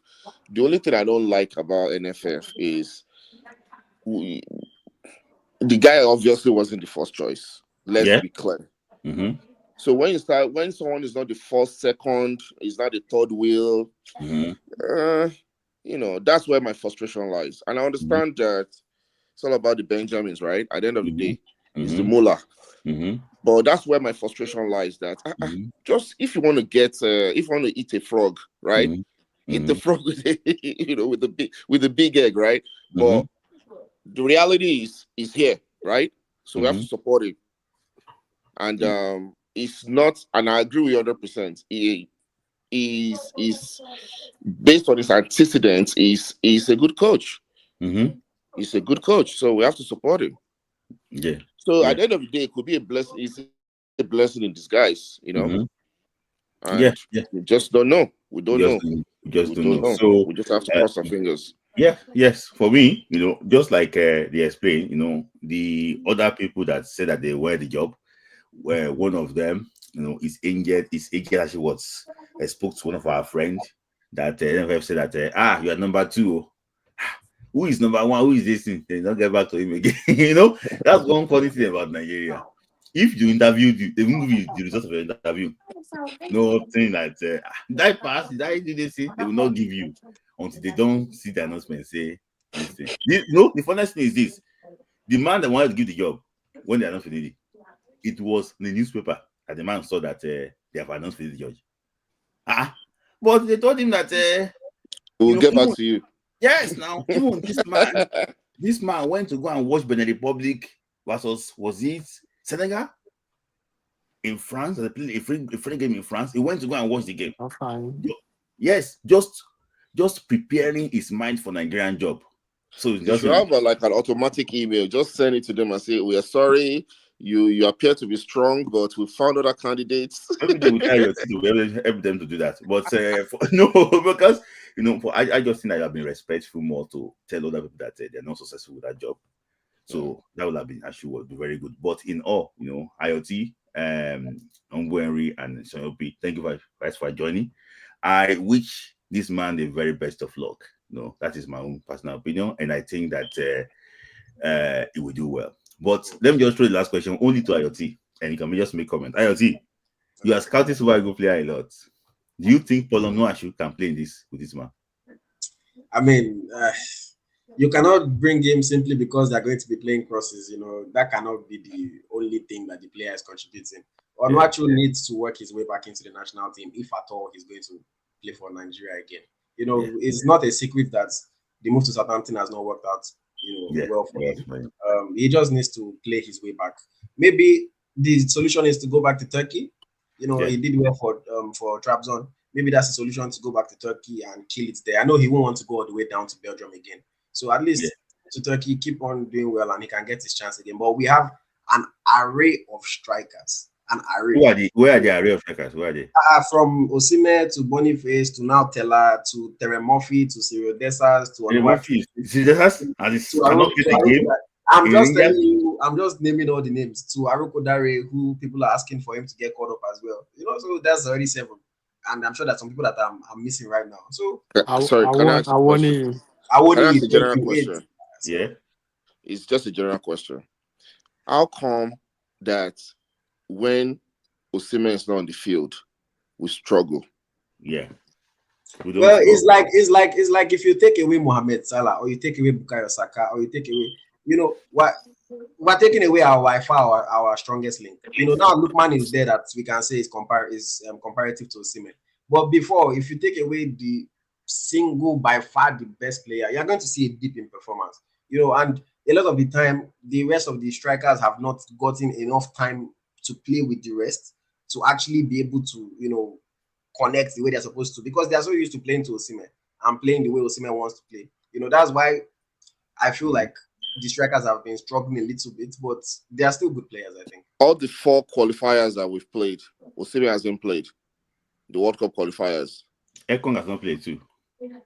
So Osimhen and Ekong. It's just a perspective, Sha. It's just a perspective for me. Yeah. Anyways. Yeah, and I'm hearing that the list by February they're going to combine the list already, and they're already working on like a list of 50 players. That's going to be part of of these qualifiers from now till October. So by October, we know exactly where we're going to be going to and see Shishanopi and Ongweri in America. And also, maybe IoT Canada too. When we go in Canada, maybe Toronto. I live here. Me, I'm not excited. I'm not too excited about attending the World Cup. I can watch it in my house. Now Morocco, me, I get excited about. I live in the US, so is it Dallas that I never go before? I've been at, I've been to all the US. Just to see, so I'm not excited. It's not exciting me. It's people that don't live in US that are probably going to be excited. For example, now if Nigeria wants to come and play in the UK, maybe there's a World Cup here. I'll be super excited because I don't live in UK. No, I'll be so happy to see because I want to go and watch Nigeria play. Happy to say, now if England is playing, it's like a big market. I'm like you. You see the money they make alone in England. That's why Nigeria don't capitalize on all these things. The money they make alone on it. See the viewing center. It's a business. Sports is a business. They don't play to enter. We don't treat sports as a business in Africa. They bring the ball up safe. Do you know how much they no. That's why sometimes so that's why we have to look at all this ecosystem and see how we can build the economy around our football. Because all this one now, we are operating in law. So if you want to organize a football economy lecture or branding, IoT is here to give you lectures. That World Cup, I was in a group with some of my secondary school friends, and we're talking today, and people are like, let's plan US, Canada, who is going to organize us, who is going to do all the kind of things. For me, I get excited if I get the chance to watch my national team. I remember when the Super Falcons came here to Canada, I was like, Vancouver is like almost from me flying from Lagos to London. But I said, I must go to Vancouver. I must watch this game. I think you went to see the Falcons game now. Yeah, that's what I'm saying. And I was excited to watch them. So for me, it's just I pray that if we qualify, I pray that they should somehow put us in Canada's group so that I don't have to travel too far. If they put us in Canada's group, it's easy for me. I just go down to Toronto or go to Vancouver to go and watch the game. But if I have to come to the US, I'll come to the US. I'll be happy to. The US is even all these watch along parties and everything. Even during the AFCON, some people organize watch party here. I've already started doing groundwork. I've started talking to restaurants. I've started talking to people that have spaces that will bring the Nigerian communities together. I'm even thinking beyond Nigeria right now. African communities together. And enjoy the World Cup. We need all these things to happen. If not, if you come, I'll come. I'm doing. All this conversation now can be a waste of time if people don't qualify. So I really do hope that Nigeria will qualify. If they don't qualify, I'll capitalize on money I can make from South Africa because South Africans, the money I can make from Ivorians, all these ones. But I want to watch my country and I want to watch them close up. So I really do hope that we qualify. I do hope. That's why this World Cup, they call it the Destiny World Cup. Destiny World Cup. Because I would like to you, the type of the opportunity this one will bring is not going to be small. Imagine say we'll see me retire, I no go World Cup. Imagine. It's crazy. And US is ready. US is ready. US is ready. US is ready. I'm telling you guys, man. For me, they're playing. They're not playing. Yeah. What's the question I want to ask? Yeah. Are we gonna get a second heartbreak that this guy is not gonna be appointed? Did you see the news that the club is asking for money, that is still under contract to the MC Oran? Do you think NFF will be like, oh, we don't have the money? Because that's the narrative right now, that they don't have money. No. If Smith Lai or all people has faith that the deal is done, then myself I will have faith. The deal is done. All those things are just. If it's all done, I'll come for you. Why is the one that always knows how these our NFF people operate? I told you about Bruno Lavadia, that Lalamba. So, but this one is someone that just want to give them a problem. Then say, I'm going to put you in trouble. And Lavadia didn't want she was work. But this one, I know that they did. I think they did the groundwork. And in all fairness to him, has been waiting for Nigeria. All this MC Oran, that's why I put it in the MC Oran's corner that if he gets a national team job, he's going to leave. There's a clause in this agreement. Yes, there's a clause there. Smart guy. Yes, smart guy. He said that he's going to leave. So, in fact, I won't lie to you. There's something like we cannot say he got the job July. I won't lie to you. When Enyon was the sport minister. But some things happen I cannot say. That's why I said I am a little bit frustrated. To myself. That's why I'm a little bit frustrated. I'm more happy now. I'm happy now. Yeah. That's why I was a little bit angry. You went to Olympic and you met him. You guys talk in July. You did not appoint him. You waited till just for 2 months so that he can come and perform miracle. For 2 months. Just 2 months, 2 games to come and perform miracle. I'm not going to blame him if, God forbid, if he didn't win this game. I'm going to blame the NFL. That's why when Aaron was talking in the morning, his OJB just did not. I wanted Okay, to. I think was not there. Hey, oh God have mercy. That would have been fire. OJB, like it's me, brought me down. I would say, for what's it called, bilateral, and I'm against him. There is no bringing court or serving me court. We are coming to debate. I agreed. He said yes. Now I started firing him. So let me answer this question, Henry. He said that, see, Morocco is ready. Morocco is ready. Before I come to this live, I just confirmed some of the things they are doing in Marrakech and everything for this AFCON. They are ready for WAFCON, and they're going to be doing AFCON too. They are ready.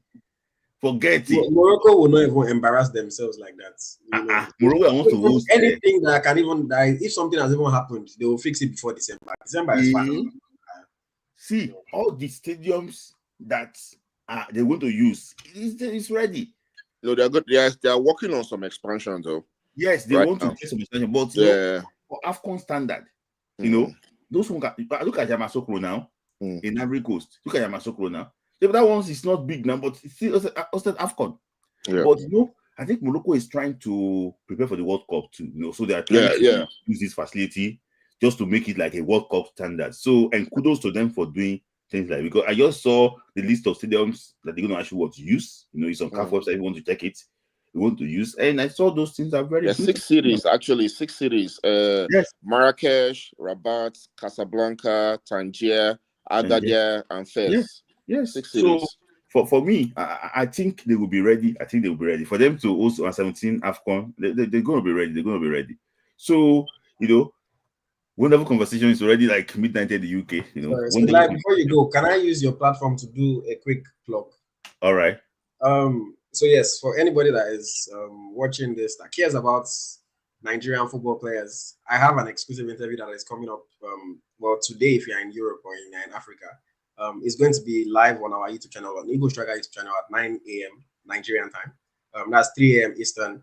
With Anayo Iwala, spoke about everything from his childhood to how he joined Eyimba, to how he left Eyimba, how Eyimba betrayed him, to the struggles that he has had in North Africa, the reason why, everybody's asking, why is he in Kuwait? Oh, he's chasing money. He spoke about what took him to Kuwait. I asked him if he's going to come back to the MPFL, and so many other things. I think it is a story that a lot of people should hear. What time is he coming out? 9 a.m. Nigerian time is live on our YouTube. It's going to be 8 a.m. UK time. Yeah, so that's 8 a.m. UK. That's 3 p.m. Eastern if you're in this thing. And if you're on Pacific time, that's 12 a.m. Pacific time.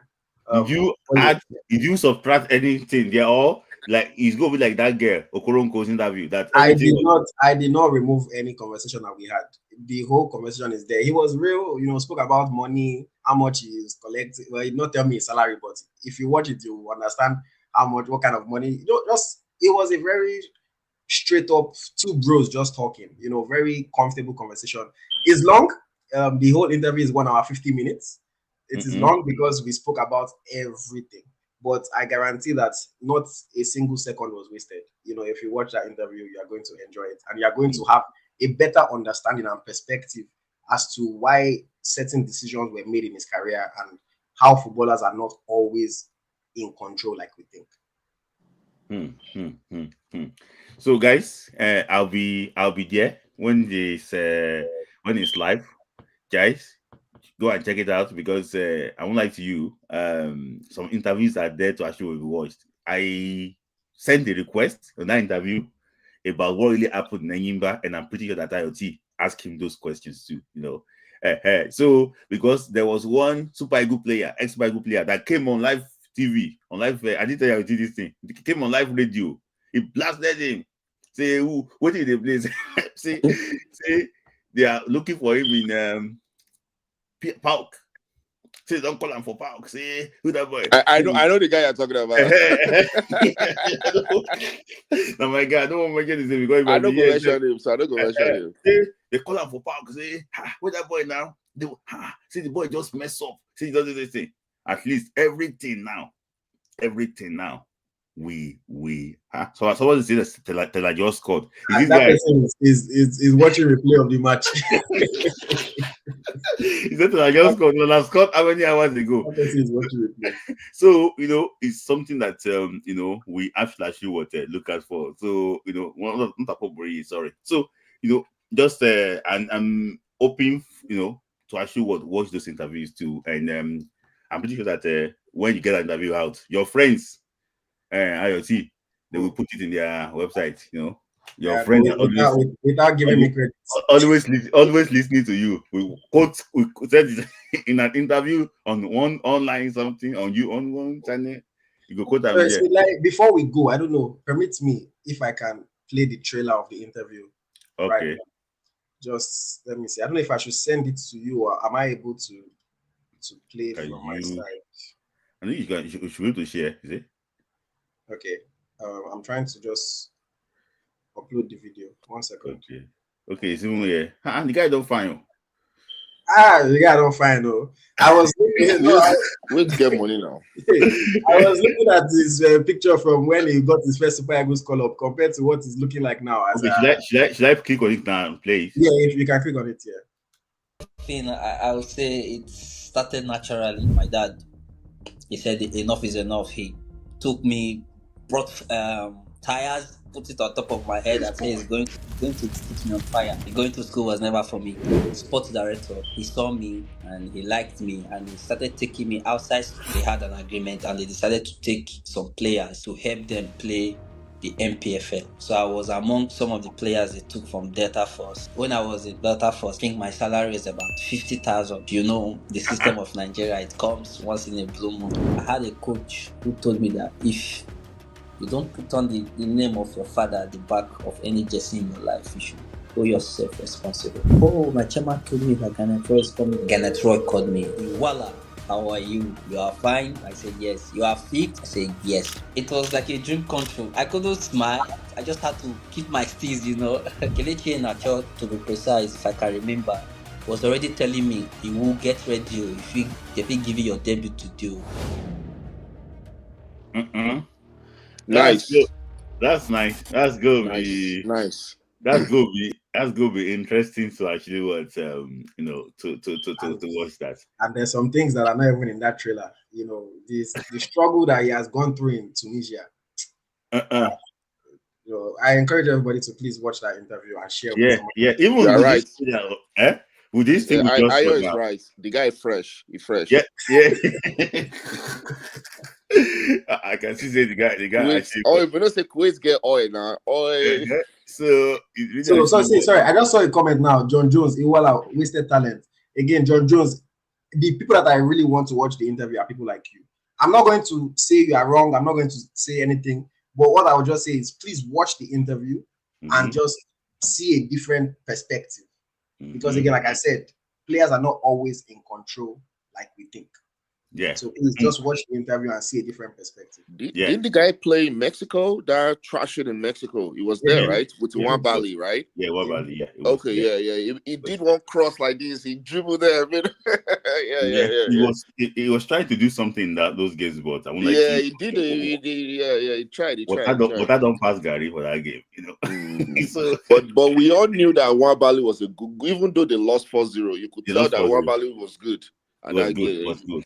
Yeah, it was good. That is a very good trade, actually. Even if you are not even interested in that, all those 50 people here, I said to see you live there, watching it live, because this one said they don't give you taster, already to see exactly what is going to be there. So, Onweri, please, thank you for joining, and I will also tell you, pray for. Sorry, not Cubana. Eric Chelle.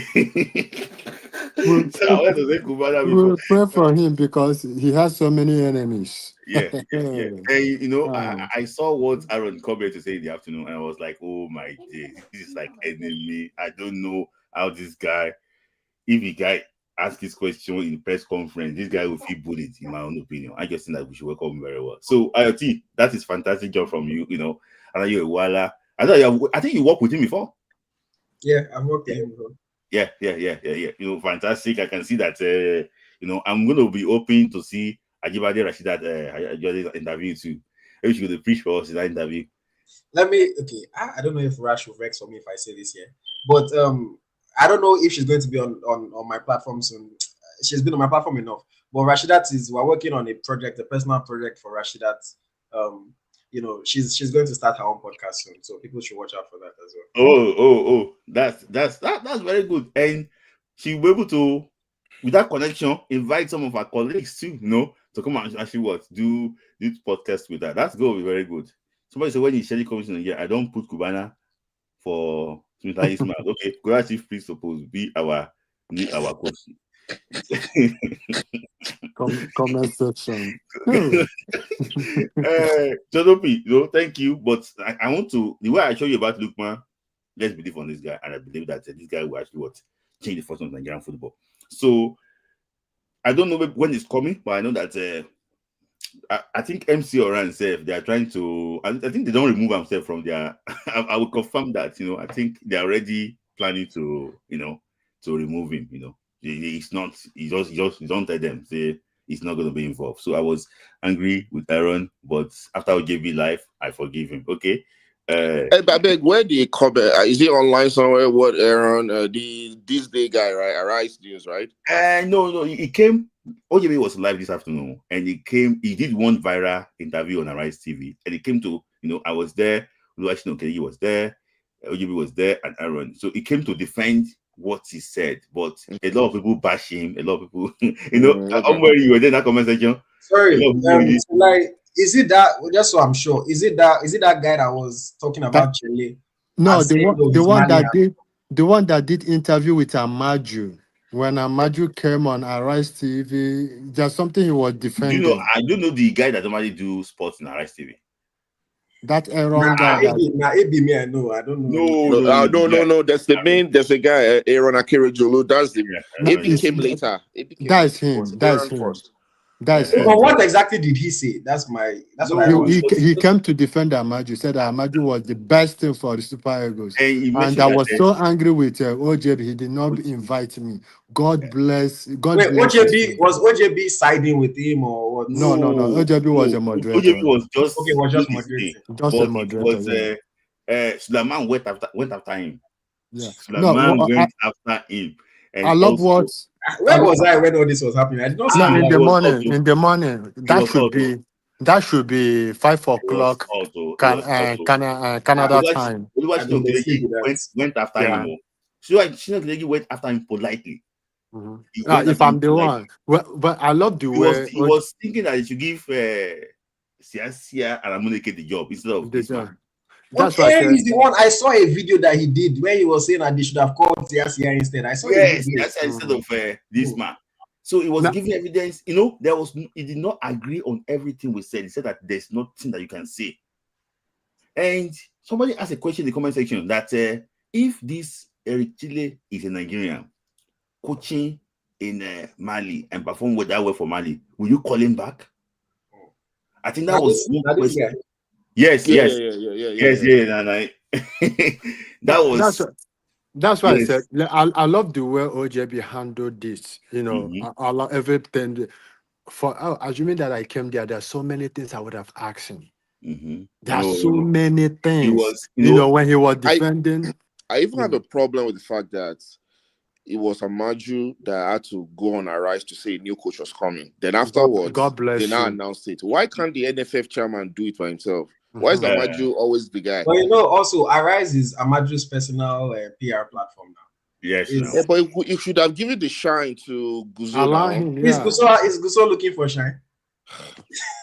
but see, the only interview that Guzo does is the one that NFF media officer will be asking him questions. That's the only interview. IoT, but it's very, very wrong. You are the president, right? No, I agree that it's wrong. I'm just saying that somebody is coming telling us that the coach is coming with a backroom with this. Are you the one employing? When he was saying when Amaju Pinnick, when Ibrahim Gusso got elected, if you guys remember, it was Osaso Buwana that put this news out in the public. Amaju sent a message to all the other FA presidents of Africa and said he has personally put his person there. So let's be realistic. Yeah, don't worry, this guy's Malayan. So is just a proxy of Amaju Pinnick. Yes. Amaju Pinnick is still the one that is largely in charge. But so, when Amaju did interview in the night, Guso did interview in the morning, it's like which guy which kind of night? Because that interview for Guso in the morning, I don't know. Guso came in, they just did it in a I don't understand. So you see, the issue is just that Amaju is vying for re-election as FIFA and he's using a right for his campaign. This is his first run, yeah.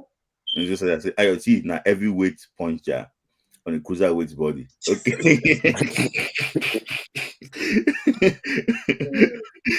I would like to you that the issue. What I know about the media is that I won't lie to you. There's something about the media in Nigeria that I think is like a cabal. Honestly, I just seen that there's some people when they don't have that meeting between themselves, that these who they want to support, they want to be among them. I think we don't. See, the reality of it is that right now, and that's one of the reasons why I always tell people I'm not a journalist, because by the definition of what journalism should be, it should just be reportage. You give us what the facts are, and you let us to form our own opinions. I don't call myself journalist. Why? Because I give my opinion. So that's why I always tell people I'm not a journalist, because I will tell you, I think this person. Yeah, you shouldn't be able to give their opinion now. But journalism, in the real sense of it, should not be opinion based. You're supposed to just give us the facts, and then we will go from our own opinion. But now in Nigeria, every single person that says they're a journalist will just, let me not say every single person, but a lot of people will just come and they'll just tell you how they feel, and then they will ask you to take that as the truth or as the facts. Whereas it's just their own personal opinion. And my opinion might be correct too, but at least present it properly. Let us know this is just my opinion. Yeah. And even IoT on Sports Night, the anchor, I don't know, is he not Austin, the other guy? Is that the channels are being okay? Yeah, I know the guy. Yeah. I'm a journalist, but I'm not to give my opinion, but I'm going to give my opinion on this one. This guy is not qualified. It's just adding emotions to it. If you are a pundit, you are a pundit. Pundits give opinion. We know you are a pundit. If you are a content creator, when they give opinion, we know you are a content creator. But if you say you are a journalist, just give us the facts. That's it. Let the people decide. Someone said, if you say you're a journalist, you have to start paying yearly dues. Sorry, let me just say just two observations too that I forgot to actually what mention. So that people were not really allowed to cover the Malian team during the AFCON. There was not really all this paparazzi around them too much. So a lot of people, do you think that we should read meaning to that? About maybe there might be restriction around the Super Eagles, of Nigeria if this man takes over? You think so? I don't think so. He's not the one that sets the schedule. The NFF ultimately and the team coordinator. That's Patrick Pascal. Yeah, that's the coordinator. Yeah, that sets the schedule. See, and again, people again have taken this thing a little bit too far, in my opinion. I think that they should just be stricter in terms of accreditation, but ultimately they just allow. Let's say they allow 100 people. These things, they don't last more than 1 hour. Because I've had people that I've not gone there myself, but people have been working for me in some international breaks. They don't have more than 1 hour. It's just 1 hour to talk to whoever gives you the time of day, create any content you can. But then when 100 people, what about that hotel thing? So the hotel one, that one again is down to the NFF on our lack of infrastructure. If I pay to get a room in a cool hotel, can you tell me that I should not come out of my room because Super Eagles is there? What about if we had our own camp, if NFF had their own building where then they camp players, we won't have that issue because random people cannot just be entering. But if I pay for Transcorp Hilton in Abuja and that's where NFF go and put Super Eagles, can you now tell me I should not come out of my room? I should not walk around? I'm a paying customer too. So that's the issue. Because they don't put us in private spaces. Okay, like I myself, if I want to talk about this, is this one. The NFF have to be security conscious in the sense that I saw the game we played in New York. I saw how people were, touching will be, they are just coming. Nobody is trying to, one make guy, sure that when Bashir scored, one guy came to touch his head. Yeah, yes. Now, in this situation, you know that the Super Eagles is going to do this. They're supposed to bring money to say, hey, you know what? Look at this place. Look at nobody should come this place. Nobody should come this place. Let them have the rules and regulation, their guys. Now, coming over, you will see that I have seen a situation whereby they will be doing their work, going their work. You see one content creator coming to talk to Boniface, coming to talk to Osimet, coming to talk to this person, where they are working. No, move away. Allow them. This is their moment. Sorry, just this last question. I don't know. I don't want to say last. IoT. The one popular musician, no, it's not a musician, the guy that normally split saliva when he's talking. I forgot. Smith. I beg in the name of God. It's a content creator. I know who you are talking about. The guy came to do content. He did vlog with Boniface or somebody. Like one of our Boniface, and also Ejuke was there and so on. But that one is that Boniface inviting him.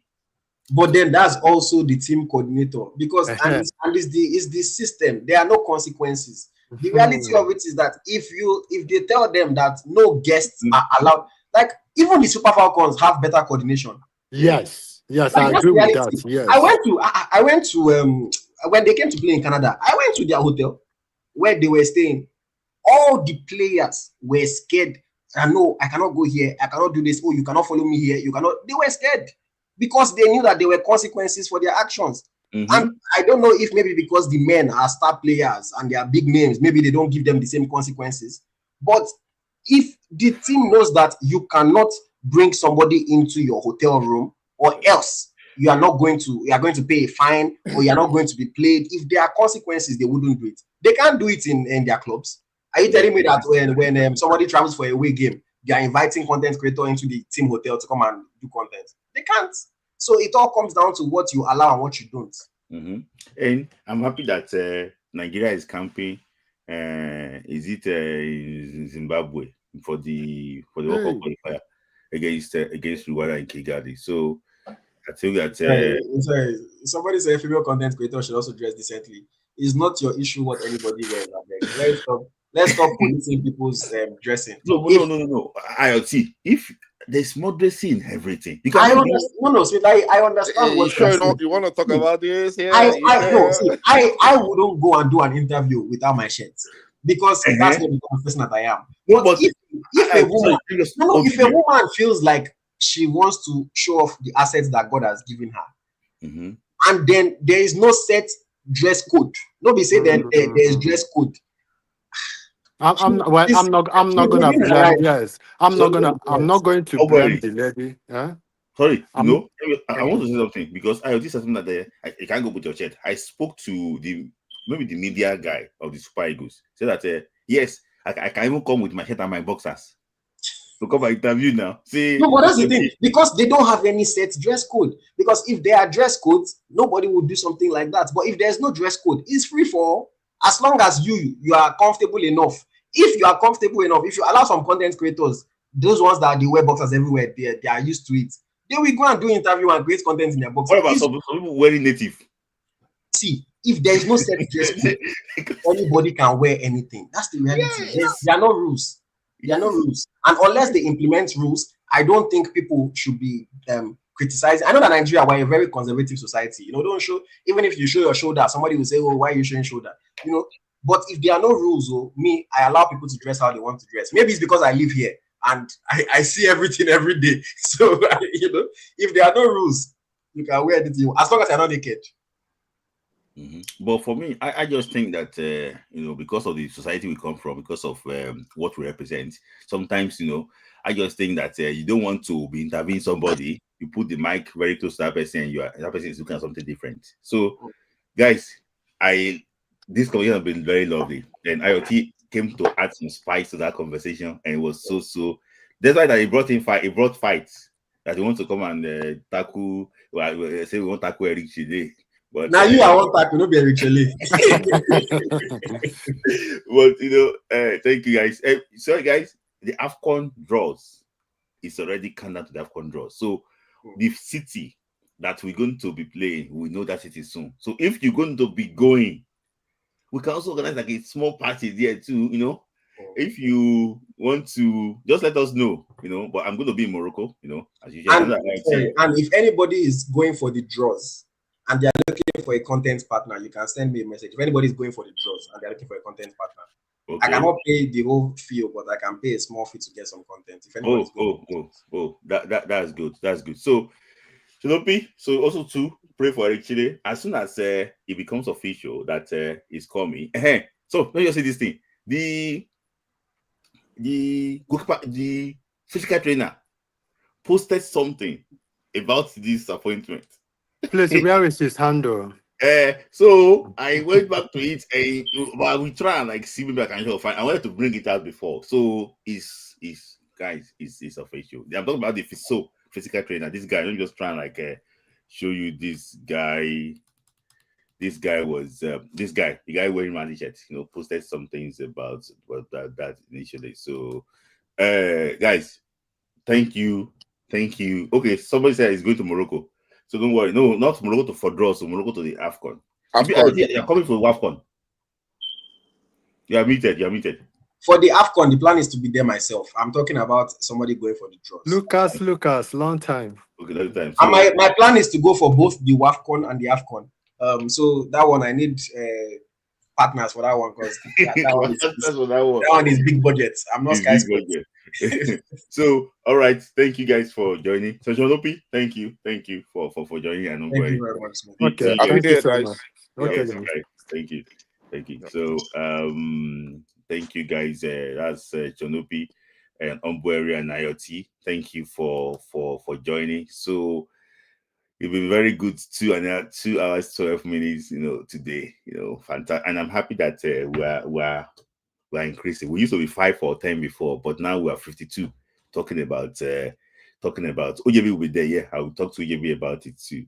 Still talking about Nigerian football, guy. I remain your host, Smith Lai. I will see you again next Friday when we talk more about Eric Chelle, because by Friday, special good of God, the guy is going to be in Nigeria.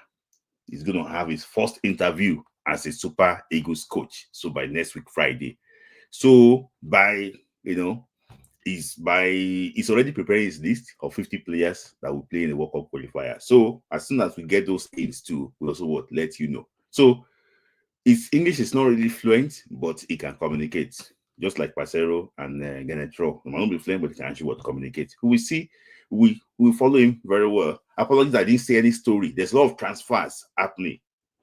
2 Nigerian players joined Offenham today. 2 Nigerian players joined Offenham today.